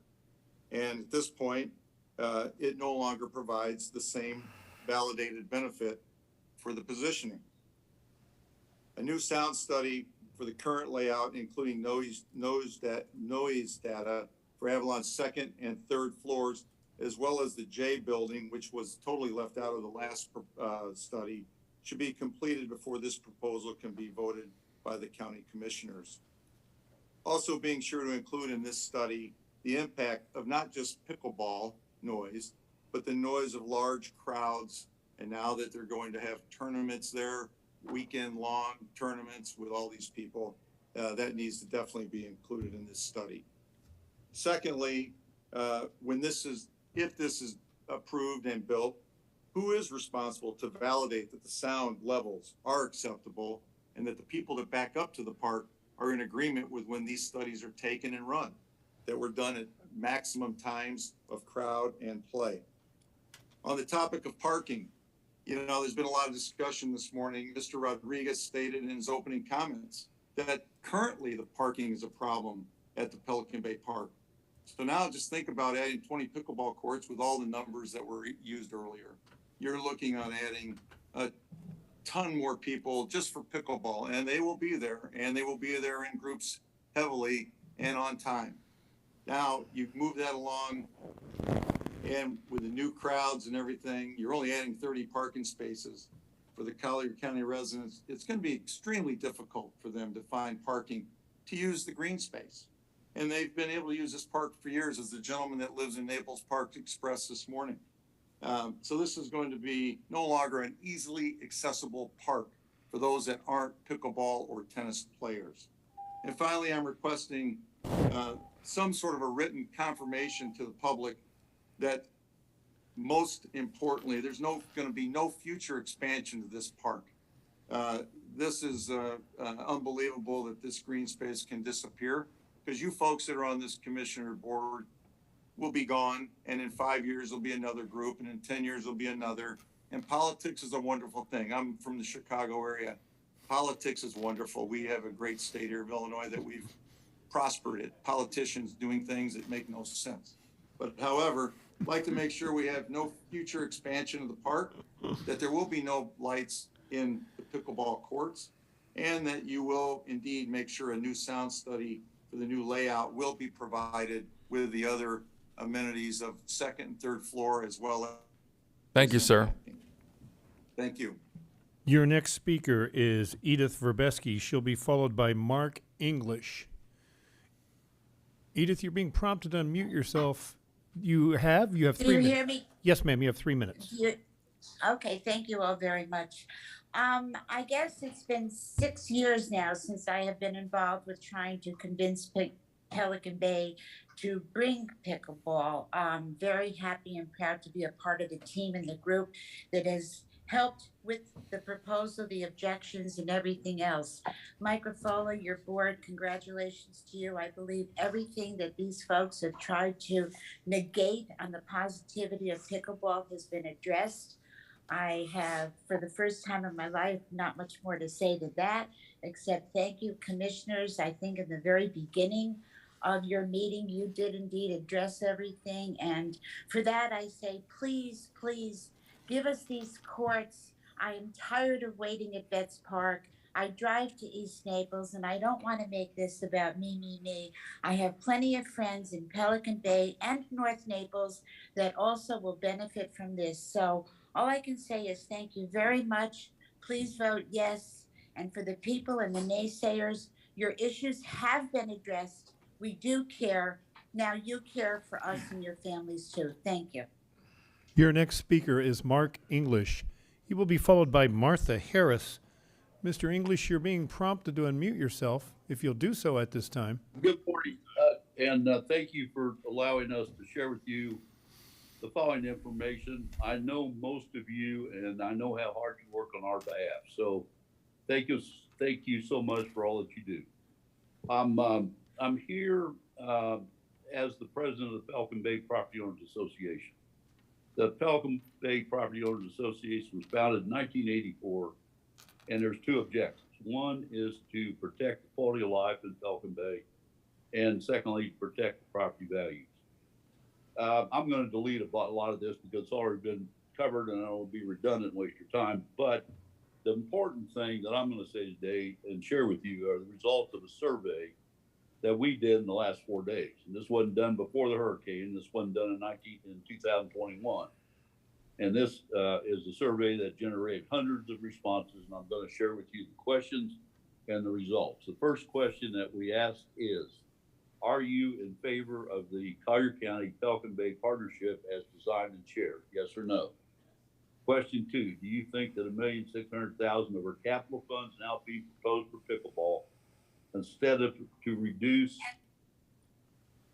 our Pelican Bay Foundation special assessment, is the correct use of these funds? Question 3, are you concerned about this 30-year contract with the county producing negative unintended consequences? Question 4, do you support the alcoholic sales in the park component to this proposed agreement? And number 5, should Pelican Bay wait for the county to provide pickleball courts instead of spending $6 million to improve the community's parks assets, including pickleball courts, and incur unknown operating and maintenance costs for all tennis and pickleball courts for the next 30 years? We received many responses, and essentially, and they were consistent across all 5 questions, being between 75 and 81% against the proposed pickleball in the park. Let me emphasize proposed pickleball in the park, not necessarily pickleball in the park, but as proposed. The biggest pushback came on the issue of the alcohol. Now, today you clarified some of that for our benefit. And then let me, an enthusiastic Pelican Bay board has advocated for this pickleball solution, but the case can clearly be made that this whole arrangement was with Collier County has advanced too fast. Even the Parks Board voted 3-2 against moving it forward, asking for a pause. More work needs to be done. More voices need to be heard. Please remember, it's August in Naples. Where's the fire? Why not put a pause on the project? It's better to avoid acting in haste and regretting at leisure. Pelican Bay residents do not want this project as proposed by a large margin and an obligation of 30 years of liabilities and unexpected consequences. Thank you, at sir. this point in time proposed. Thank you. Your next speaker is Martha Harris. She will be followed by, I'm going to try my best here, Rich Mrugala. Ms. Harris, you're being prompted to mute yourself if you'll do so at this time. Martha Harris. All right, I see no activity there, so we're going to move on to Rich Mrugala, M-R-U-G-A-L-A. I hope I'm saying that halfway close, sir. I see you've unmuted. You have 3 minutes. Thank you very much, and you did a great job with my name. My name, again, Rich Mrugala. I live in the Breakwater in Pelican Bay. I just want to thank the opportunity to address the commissioners today. For the last year, I have been volunteering to set up portable nets at the racquetball courts in the Pelican Bay Community Park. The majority of the people who play are from the surrounding communities. I have people there from Beach Walk, the pavilions. We do have people, obviously, from Pelican Bay. And these people play together very well. We have a great community, and we enjoy the sport tremendously.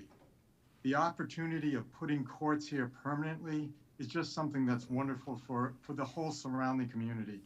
The folks at Naples Park, they ride their scooters, they ride their bikes, they walk over, as do the people from Beach Walk. So I know we've talked extensively about the parking issues. I think there's going to be less of an issue than people have portrayed this to be. I think this is a wonderful opportunity for Collier County. And again, we've got to recognize that Pelican Bay is part of Collier County. We're not two separate entities. We can play together, we can work together, and I urge the board to consider this wonderful opportunity and to go forward with this. There have been almost 11 different, I think we're on option 11 as far as different layouts of what this could look like. I will say I wasn't happy with the original ones because they did take a majority of the green space away. This current one is again, it shows the iteration of working together, 11 different options, and we finally got one that I think is a winner. I hope you do address this and support this project. Thank you very much. All right, your next speaker will be Sandra Lane. She will be followed by Susan Zender. Miss Lane, you're being prompted to unmute yourself. If you'll do that at this time. Sandra Lane.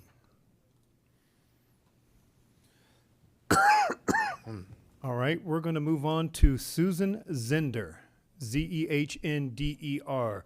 Ms. Zender, you're being prompted to unmute yourself. If you'll do so at this time. Well, let's move on again. Wendy Humphrey. Wendy Humphrey, you're being prompted to unmute yourself at this time. If you'll do so. All right. We have nothing from Wendy. So let's move on to Gary Canino. Gary Canino, C-A-N-I-N-O. Mr. Canino, you're being prompted to unmute yourself. There you are. Mr. Canino, you have 3 minutes. Mr. Canino. You're unmuted, sir, but we cannot hear you. Okay. Let's move on and try Karen Patterson. Miss Patterson, you will be prompted shortly to unmute yourself if you'll do so at this time. Are you able to hear me? Yes, ma'am. You have 3 minutes. Please begin. Yeah, my name is Karen Patterson, and I am concerned about the currently proposed changes to Pelican Bay Park. Despite our best efforts to get answers, I am extremely frustrated with the continuous changes and the lack of fair, clear, and unbiased communication on this topic. Just when I start to feel okay with the proposal, I see another change implemented or another email targeted and sent only to supporters of the proposal and certainly not meant to be seen by me. Our emails and those of others go unanswered for weeks or receive a form letter reply, yet supporters get a, quote, "you've made my day" response. And this is from representatives who were elected to represent us all. Allegedly, much of the push for pickleball has come from Pelican Bay residents who, although they are residents of District 2, already have tennis and other athletic facilities on their own property. Why do they need exclusive access to 38% of the public tennis courts when they already have 18 on site? Where is the feedback from District 2 residents outside of Pelican Bay? What is the percentage of residents in Collier County who actually play pickleball? Is this size what the majority of Pelican Bay or Collier County residents really want? I believe communication has been lacking, especially while many residents are gone for season and residents outside of Pelican Bay proper have received limited information. In District 2, the only reference on Mr. Hall's Facebook page has been a notice of the May 10th meeting. Nothing since, and no information at all in his June or July newsletters. How can people outside Pelican Bay voice their opinions when most are not even aware of what is being proposed? I too applaud the county government for your changes to the alcohol and fee changes. Can you provide us a visual of how these are currently worded in the agreement? My concerns. I see sound mitigation recommendations included in the summary, but even the most recent drawing only shows fencing to the south. Where are the parameters or demand for a follow-up study after construction included in the contract? More importantly, we have been assured multiple times of no further expansion, yet item 10 of the agreement clearly describes right of refusal for, quote, any additional tennis or pickleball courts. Clearly, this does not take future expansion off the table. I am saddened because I feel a compromise plan could and can be supported by all. Indeed, I find more and more people have become opposed to this collaboration, and it is now turned neighbor against neighbor, which is certainly not a win for all.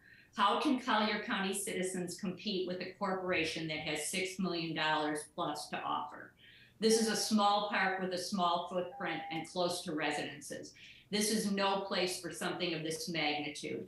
If the county's $100 million plus spend on East Naples was an overspend, please don't sell us out, those of us out to the north.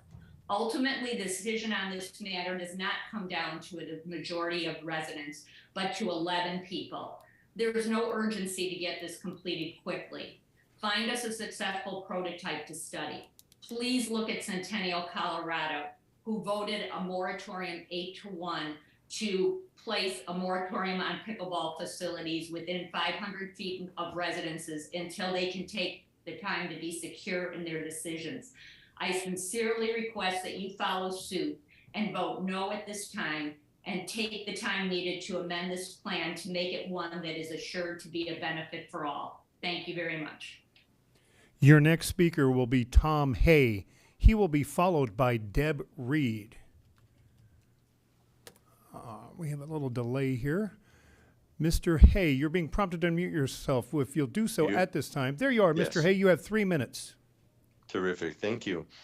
My name is Tom Hay. I live in the Breakwater community, and I'm a pickleball player. Again, I would like to thank everybody for the thoughtful consideration of the proposal to enhance the park.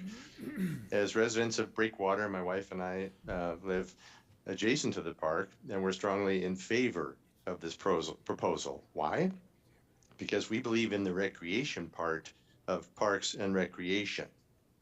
As pickleball players, I ride my bike over to the park, and I play with the group that Rich Mergala referenced there, and it's a thriving area, even though we have temporary nets on concrete courts and scratchy lines.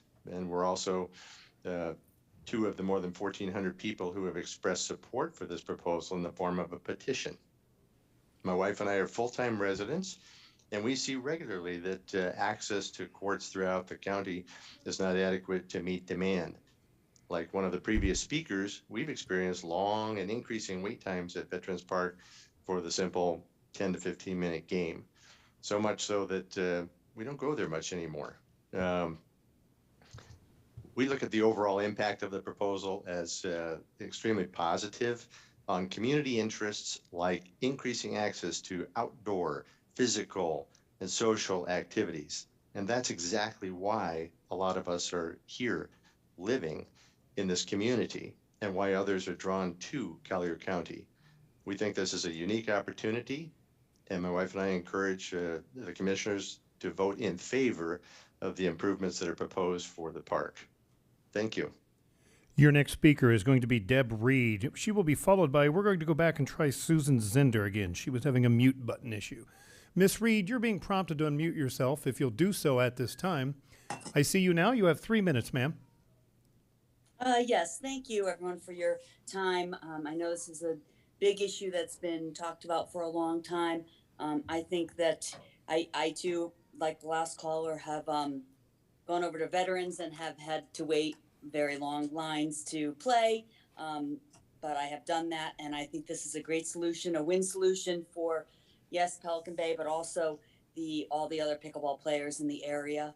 And I think that the studies have been great for the mitigation, the sound mitigation, and they've addressed the parking as best they can. That is an issue, and I realize that, and it has been an issue. I mean, even with the beach parking as well. But I think that this is a very good option, and I look forward to having this passed and move forward.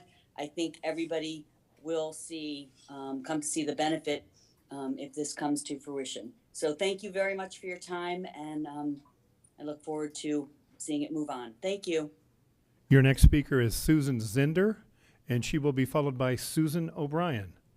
Miss Zinder, you're being prompted to unmute yourself. I see you have. You have 3 minutes, ma'am. Great, thank you very much. I'm here to speak for the public pickleball players. And my comments focus on Ma'am, I'm going to interrupt you for a second. If you have a TV on in the background or something, we're getting a little repeating echo from you. If you have something else on, can you turn it down, please?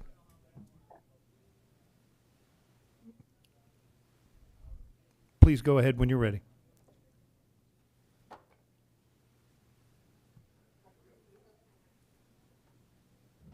All right, Susan, I've lost you. Are you there?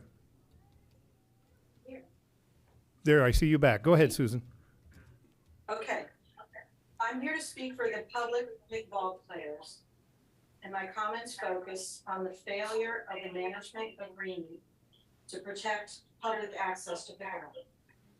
The public was promised 10 public pickleball courts. What happened to that promise? I suggest that 2 following sentences be added to the management agreement. There will be 10 public pickleball courts, and the public past members may form an operating committee to determine daily programming and to decide when and if they wish to collaborate with the foundation on daily court sharing, special events, and tournaments. At the April Power meeting, the public was promised 10 public pickleball courts. At the June Power meeting, we were again promised 10 public pickleball courts. So what happened to that promise? My lawyer read the management agreement and tells me that if the condition is not clearly defined in the management agreement, then it cannot be enforced. Right now, the only mention of public access in the management agreement is on page 2, item 3, where it states, quote, "The public shall have access to the premises," end quote. That's it. It only says that the public shall have access to the premises. It doesn't even specify that the public shall have access to the pickleball courts. There is no other mention of public access anywhere else in the management agreement. There is no way to enforce the ambiguous statement. My lawyer said this management agreement reads like a document that was written by foundation attorneys for the benefit of foundation interests. Page 2, item 3, line 4 of the management agreement states, quote, "No more than 50% of the pickleball courts shall be for usage by members of the foundation," unquote.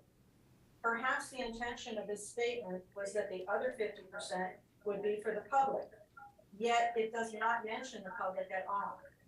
The problem with this language is that it is vague and can be interpreted in different ways. For example, if we don't have 10 public courts, the foundation could shut down all 20 courts for a tournament. Does that count as foundation time or public time? We were promised 10 public pickleball courts. I hope that we can trust the county to keep its promise and provide 10 public pickleball courts. I recommend that this the management agreement be modified to include language to protect the public. Thank you. Your next speaker will be Susan O'Brien. She will be followed by Tim Corcoran. Ms. O'Brien, you're being prompted to unmute yourself. If you'll do that, I see you there. You have 3 minutes, ma'am. Thank you very much. My name is Susan O'Brien and I live in Pelican Bay. And I really appreciate that you've addressed this morning 2 key things about this agreement that were objectionable, and that is the fees. They're now going to be the same in all county parks, including at Pelican Bay Community Park, and the alcohol. Pelican Bay will need to follow the county's guidelines relative to the sale of alcohol. So thank you very much. But certainly based on today's comments, it's clear that there are many other key issues with this agreement. So I'm just going to urge that you delay a decision on this until more people have time to understand what's in the agreement. And like the woman that just spoke, talk about how the courts will be divided so there's a clear understanding that the public does in fact get access to 10 of the courts. Lots of things to be kind of worked out in this agreement. So I think the best case is to just delay the decision until some of those things have been worked out and the agreement is more in line with both a win-win for the county and for Pelican Bay. Thank you. Well, Tim Corcoran has dropped off my screen, so we're going to go to Raymond Parker, and then I will try to come back for Tim Corcoran. Mr. Parker, you're being prompted to unmute yourself at this time. Raymond Parker, if you'll do so. I see you, Mr. Parker. You have 3 minutes.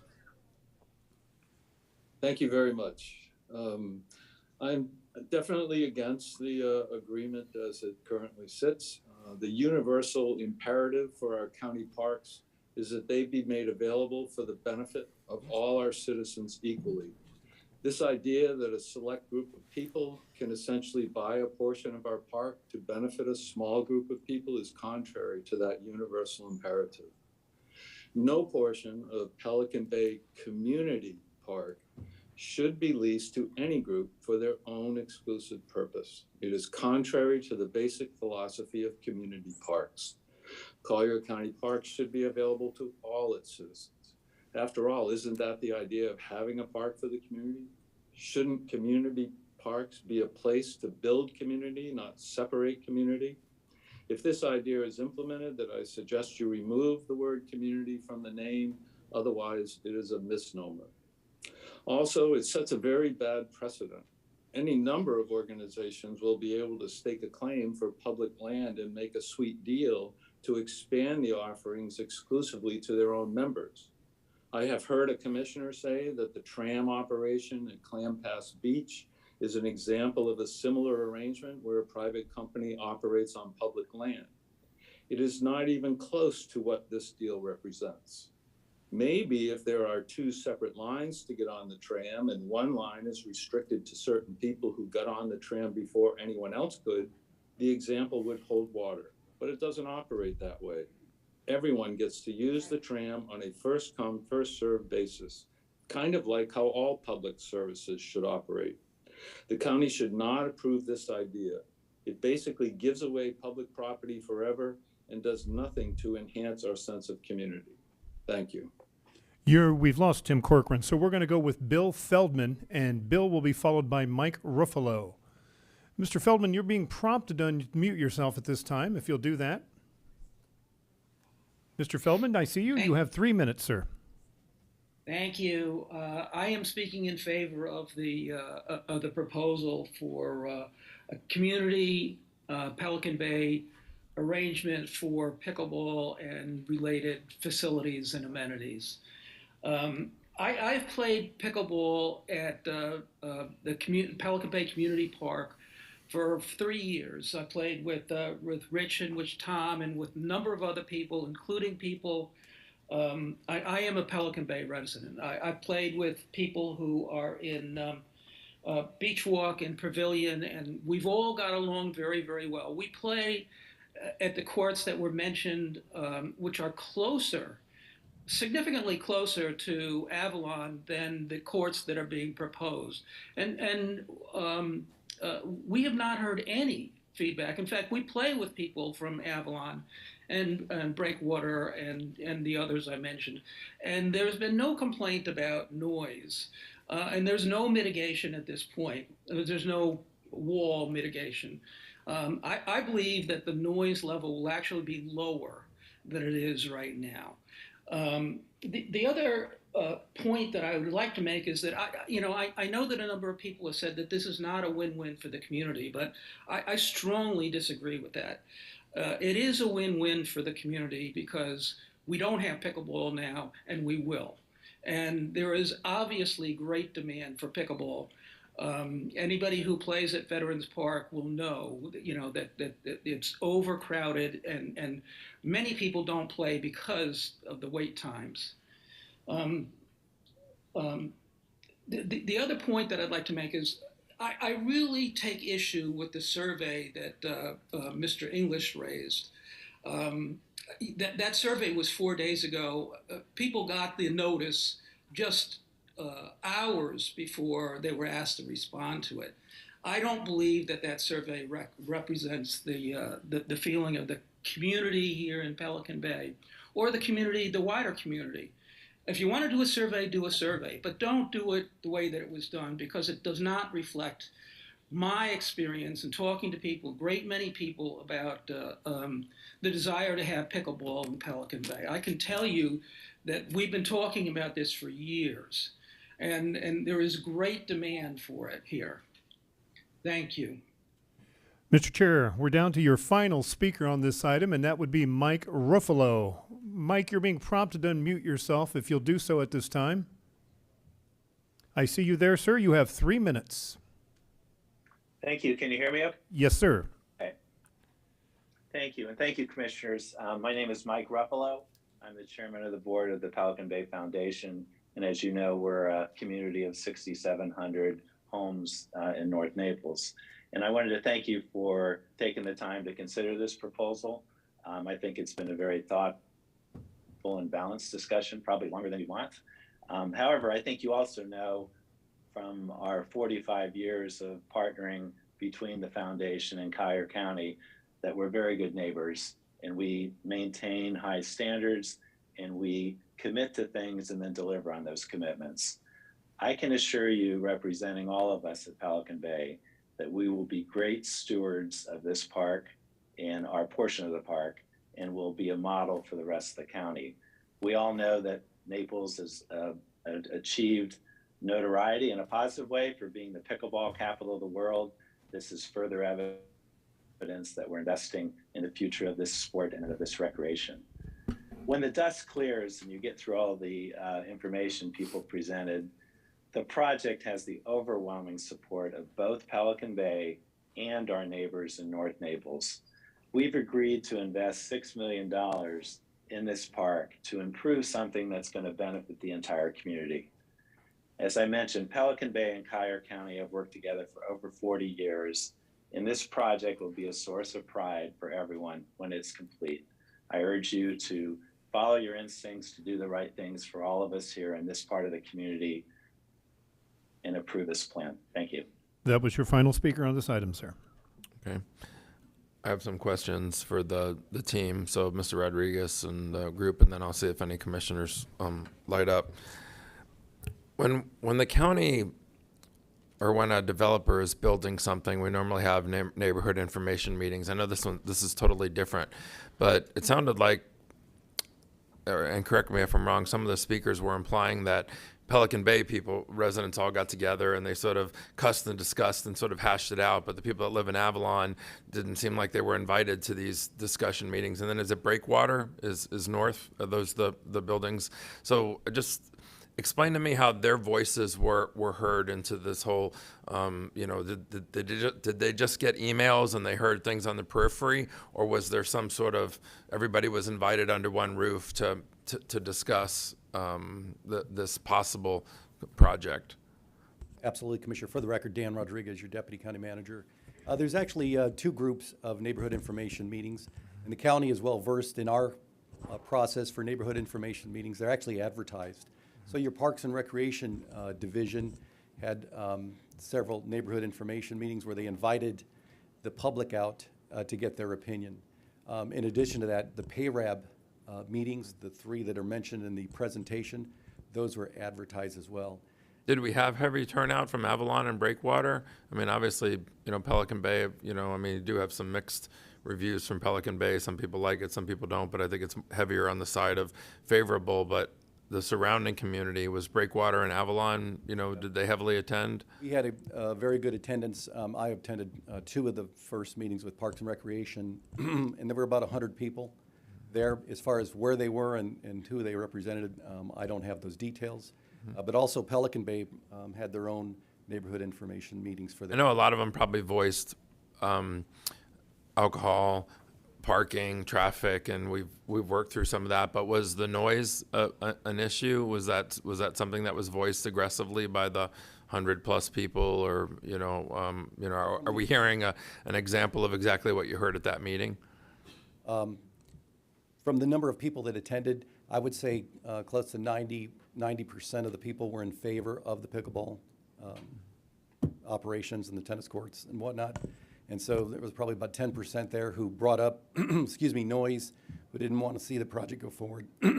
Alcohol wasn't an issue at the time because that was. Oh, it came later, yeah. Yeah. So the noise attenuation that has been added or discussed, just review for us again. So it's north to south down that east side, right? There's going to be some sort of wall. Am I correct there? That doesn't exist now. That will. Sure. If you take a look at the bottom half where it's closest to the facility that's going to be built, that's the southern side of the complex. Okay, got it. The noise attenuation will run along there so that the noise doesn't travel across that field. Okay. This obviously, when you look at this footprint, it maximizes the footprint. You know, how many pickleball courts can you squeeze into this footprint? Was there ever a discussion of something smaller? And I'm not offering that as a proposal, but did like you said, this has been in discussion for a really long time. Did it start out with 10 courts and then 15, and then an engineer figured out how they could squeeze in 5 more, and that's how we came up with the 20? How did this thing grow over time, or was this always the approved solution and the best way to maximize that footprint? I just want a little bit of historical background on how this might have grown or how it didn't. It was always this. Sure. I think originally it was to maximize the footprint, and as the plans came forward and they looked at the different facilities that need to be replaced, as well as expanding the tennis courts and adding 2 more tennis courts, it kind of congealed into what you see now. As far as if we woke up, or if the group woke up one day and said, you know what, let's just do 5 and 6, I don't think so. I think it was more of a comprehensive plan for a racket center to maximize the footprint. When I look at the baseball field, and somebody had brought this up, if you hit a fly ball down the right hand, the first baseline, and it goes foul, it basically lands in the pickleball courts, unless you tell me that down that first baseline there's some sort of like high fence or high net or something like that. Is there anything? Yeah, the plan is to get the permitting for a 12-foot fence. Okay. Border. Okay, and I thought I remember you had said that, but a few of the callers were, but I don't even know if that's enough. I mean, you hit a fly ball, it goes, and not to say that happens. Okay, I got all the other commissioners lit up, so I'm going to hold some of my follow-ups because they might ask that. I'm going to start with Commissioner Saunders, who's next, and then Commissioner Colwell. Sir, you're on deck, followed by Commissioner McDaniel. Commissioner Saunders. I think I want to start off with a couple questions for the county attorney. I assume your office negotiated the document. I've taken a look at it, but I didn't look at it in the kind of detail that I'm assuming that your office would have. We work very closely with Mr. Rodriguez and his people on this. Okay. Yes. So there was some question about the guarantee of public access to our park system. And guarantee is set forth in the contract itself. okay, so you're comfortable that there's no real restriction on the access of the general public to this facility? It is guaranteed by the contract, and what further guarantees it is that all these improvements are improvements that what staff would want anyway. And if for some reason this board is unhappy with the way this is being conducted, we'll take it back. Now, we'll have to repay part of it, but we can take it back at any time. There's a provision in there for termination for convenience. Yes, it's sir. Tell me how that works. If for whatever reason this board elects to terminate this management agreement, then the county will take it back on a depreciated standpoint. We'd have to repay the foundation part of the money that they invested. It's 1/360th for every month that we. Okay. So that's the fail-safe here. So if Pelican Bay does not do what they've said they're going to do, we can take it back and we'll get the improvements which we wanted anyway. Right. So some of the comments made by the public kind of got my attention. One person indicated that we're getting a divorce from this park, and I really just wanted to point out that I don't really think we are. I don't know what that means. Well, I know what he meant by it. What he meant by it is that the county is basically handing over the park to the Pelican Bay Foundation, and it's no longer really going to be a county park. But I wanted to clarify the termination provision, because I think that's key to this whole thing. And that is, if the foundation doesn't do the right thing, and we get a lot of complaints about it, then it's a simple matter of termination. It's a budget issue at that point. And quite frankly, this is probably something the county should have done in the past in terms of improving the park, but we didn't. Now we have an opportunity to have the foundation do that. But at the same time, we still are in control of that. Yeah, I'll put. Now, let me in terms of the foundation, if the foundation terminates the agreement, then we get the improvements for free. Okay. So if you want to terminate, that's something certainly we would consider. But anyway, I think the point is that this really isn't a divorce from the park. We are really in control with that termination provision. I think that's really key to the whole thing, and that's why I wanted to emphasize it. And we've had management agreements on this park before. This is not the first one. If I may add to that as well, Commissioner Saunders, we have management agreements at the sports complex with sports facilities. They run and manage that park, and that works very well. When the county needs or has a special interest for a special group, they easily work through those challenges. Same with East Naples Community Park. We built a $5.5 million facility. The taxpayers of the community paid for that, and it is run for the National Pickleball Championship. And we, again, have a great relationship. If there are demands or needs that our community requires or Parks and Recreation staff recommends, we quickly come to terms with that. So the leverage, because the assets are turned over to us once they get their CO, the leverage stays with the county government. Commissioner Colwell. Thank you, Chairman. I got a few questions to bounce around. Like, as of right now, I just realized that I guess they do some makeshift pickleball courts there using the old racquetball area that's on the park as is it now, right? If you could pull that picture back up, I'm sorry, Troy, that kind of shows the overlay. So that's that kind of darkest gray square on the south, yes, I guess the southwest corner next to the basketball court. So the people have been using that as a pickleball court. They kind of makeshift their own, put their net up, and have been lining it. And do you know if Parks and Recs have received any complaints about the noise from Avalon? Because that's probably, in my estimate, probably about 100 feet from that far left building in Avalon. Do you know of any complaints of the sound? Or I turned to Tanya, and she said she doesn't recall any. Okay. So we have no sound barrier in place for that particular area in the park as it is now? We don't, and in fact, we don't use sound barriers in any of our parks for pickleball. Okay. I guess my next question is, somebody had brought up the parking, and I know you even mentioned in your own statement that, you know, parking's always been an issue. And just using the young lady's numbers herself, I mean, as it is right now with the 60 spots, and if you take the numbers she used in peak, we're probably about 30 spots less than we should be anyways. But, you know, adding 100 more spots, you know, then you have to take in consideration to, you know, do we have any leagues right now that use the baseball diamond, any softball leagues or little league leagues as of right now to contract that particular field out? I believe we do from, there's several leagues that actually schedule. This field is scheduled through Parks and Recreation, so yes. So in all reality, they're going to get a better facility out of it in the future with this agreement between Pelican. Absolutely. I think the challenge is going to be in season when you have a lot of people. But again, in speaking with the Pelican Bay Foundation, where there's an opportunity for people to ride their bikes, scooter, and whatnot, you're going to see them take advantage of that. And with the additional 30-plus parking spots, you know, season lasts, 4 or 5 months. We're going to be able to utilize that parking for all the other activities as well. So we're going to gain about 40 spots, right, to 100? Yeah. Yes. Okay. So, and I know another gentleman brought up the layout, and I know Commissioner Lacastro, I'm sorry. I don't know why I want to do that all the time. I don't know why. Because you're Italian, not Cuban, I guess. Sorry.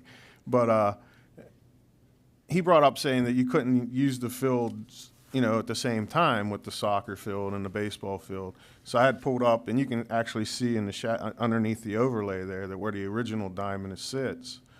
And if you take the lines the way the field would be laid out, you couldn't use both at the same time, regardless of the way it's laid out right now, right? Yeah, they kind of lay over each other. But again, that's scheduled through Parks and Recreation, and if they have league play, you know. But I'm saying the way it exists as of right now, if you take that patch and where the diamond is located, because it's not always set back towards the road, it's set in further on the property line. So it actually overlay the soccer field itself regardless if you tried to put both on at the same time. So we're not diminishing the use of those two fields according to what it is right now. That's, I guess, the point I'm trying to get to. You know, and we have no pickleball courts there as it is now for the community use. So I think they're going to benefit out of 10 pickleball courts that wouldn't be there. And I think a lot of people have to understand 35 years ago, 40 years ago, all these parks were built and everybody wanted tennis courts in these parks because that's what people played was tennis. You know, that was a sport that a recreational sport where people wanted to come out and play tennis. But times have changed and the people have changed. And those same tennis players are the ones utilizing these pickleball courts. It's not like we have a whole generation of pickleball players that just popped up out anywhere. This is pretty much the tennis players that used these courts 30 years ago are now playing pickleball, and they don't have anywhere to go. Because I see it in my district in East Naples, that park is packed. I mean, it is to the gills, and they could probably use more courts there the way it is. So I have to lean towards, kind of accepting this and understanding what the agreement is, and it makes me feel good that the county attorney has reinforced what Commissioner Saunders has brought up, that this is not a divorce, this is a partnership, and I think it could work. So thank you. Commissioner McDaniel and then Commissioner Hall. Yes, I have a couple of points, and the first question I have is, are these improvements consistent with the PUD for the Pelican Bay at large? Yes. Okay. Are we going to be able to meet the necessary drainage issues that come from the newly created impervious areas? Has that been run through the system to ensure that we've got sufficient storage there for stormwater? It'll have to be formally run through the system, but we have Josh Fruth here, if he's still here, can speak to that design portion. You didn't tell me Josh was going to speak, or I wouldn't Hello, ask the Commissioners. question. For the record, Josh Fruth, Vice President, Peninsula Engineering. The existing park is obviously under a South Florida Water Management permit in 1994 when it was built. The design accommodated for 77% impervious. Right now, the park sits at 25% impervious. So with the green space that you guys have seen, we will be well below that. We're going to still be within the thresholds that are already established in the existing permit. That is correct. Okay, very good, thank you. Coming back over to the fencing, Dan, with regard to the ball field and the potential foul balls and so on and so forth, and you're proposing a 12-foot high fence. Is that 12-foot high fence is that going to have to go through permitting as well and be approved through a PUDI or anything? Is that A site development plan amendment will have to be done. an SDP amendment? Okay. And, if there's an opportunity to increase and put netting above the fence to catch those balls, we'll make sure that that's Okay. in place as well. And my other question has to do with the parking. Have we done, or is there a study available with regard to the parking requisites for a pickleball facility? Do we have any kind of correlation with the newly generated parking requisites? We're going back to Josh. We're going to go back to Josh on that question. So, again, for the record, Josh Fruth, the current land development code requires 3 parking spaces for every racket court. So tennis and pickleball would fall into that category. Same way. You need 109 parking spaces. There's 105 shown on this plan, but this is a high-level schematic that hasn't been all the nuts and bolts worked out yet. And that includes 25 parking spaces for the multi-purpose field as well. So as of right now, what you're looking at is 105 spaces, and code would require 109. But given the fact that this hasn't gone through full engineering, I think we can find 4 parking spaces. I gotcha. Okay. And my last is more of a comment than anything. I mean, ostensibly, I can see greater benefit than detraction. One of the suggestions that I have is if in fact this board chooses to approve it, is some sort of a post-approval reporting process with measurables and milestones in place, both to PAYRAB and to the Board of County Commissioners on a regular basis, so that the members of the community that aren't necessarily thinking this is such a great idea have an opportunity to reach out and express their concerns or dissatisfactions as those go, because there are provisions in the management or the lease agreement to discontinue that should the foundation choose to not Playfair, which the foundation hasn't in the past done. We're not suggesting that they're gonna all of a sudden start, but I would like to see if it's approved, a systemic approval process with measurables and milestones in place from all areas, both because it is a county park that we're going to engage with a private entity, even though they are part of our community. We ultimately, I've heard multiple people, including my colleagues, express concerns about public access being diminished in some form or format. So I'd suggest that we implement that into this and Absolutely, Commissioner.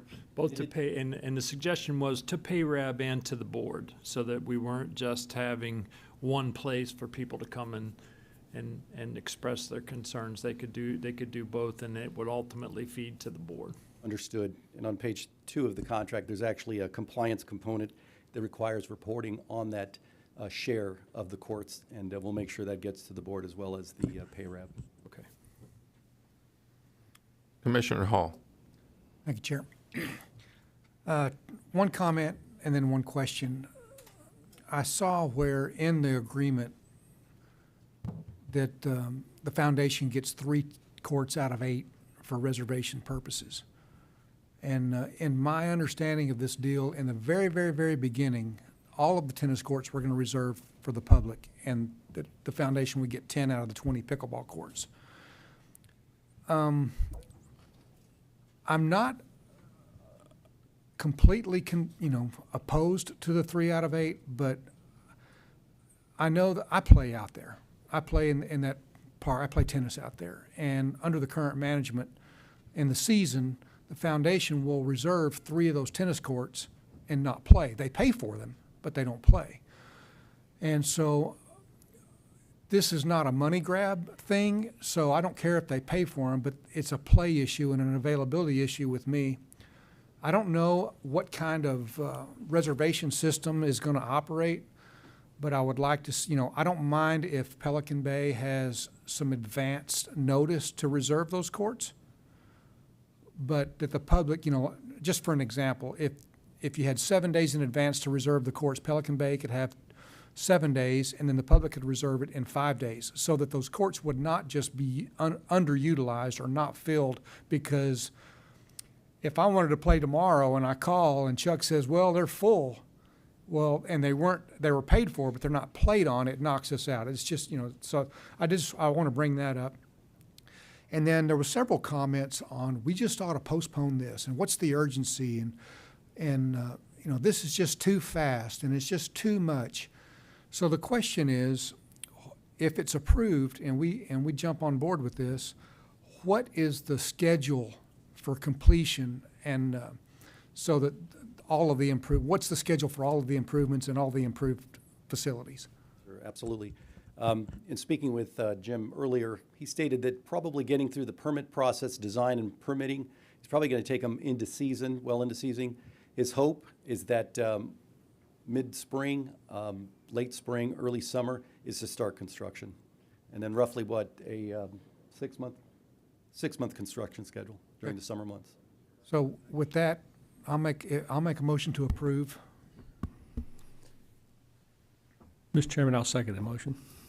Okay, so I have a motion to approve from Commissioner Hall, a second from Commissioner Saunders. If nobody else has any questions, all in favor? Aye. Aye. Opposed? Passes unanimously. Thank you, Commissioner. Lunchtime.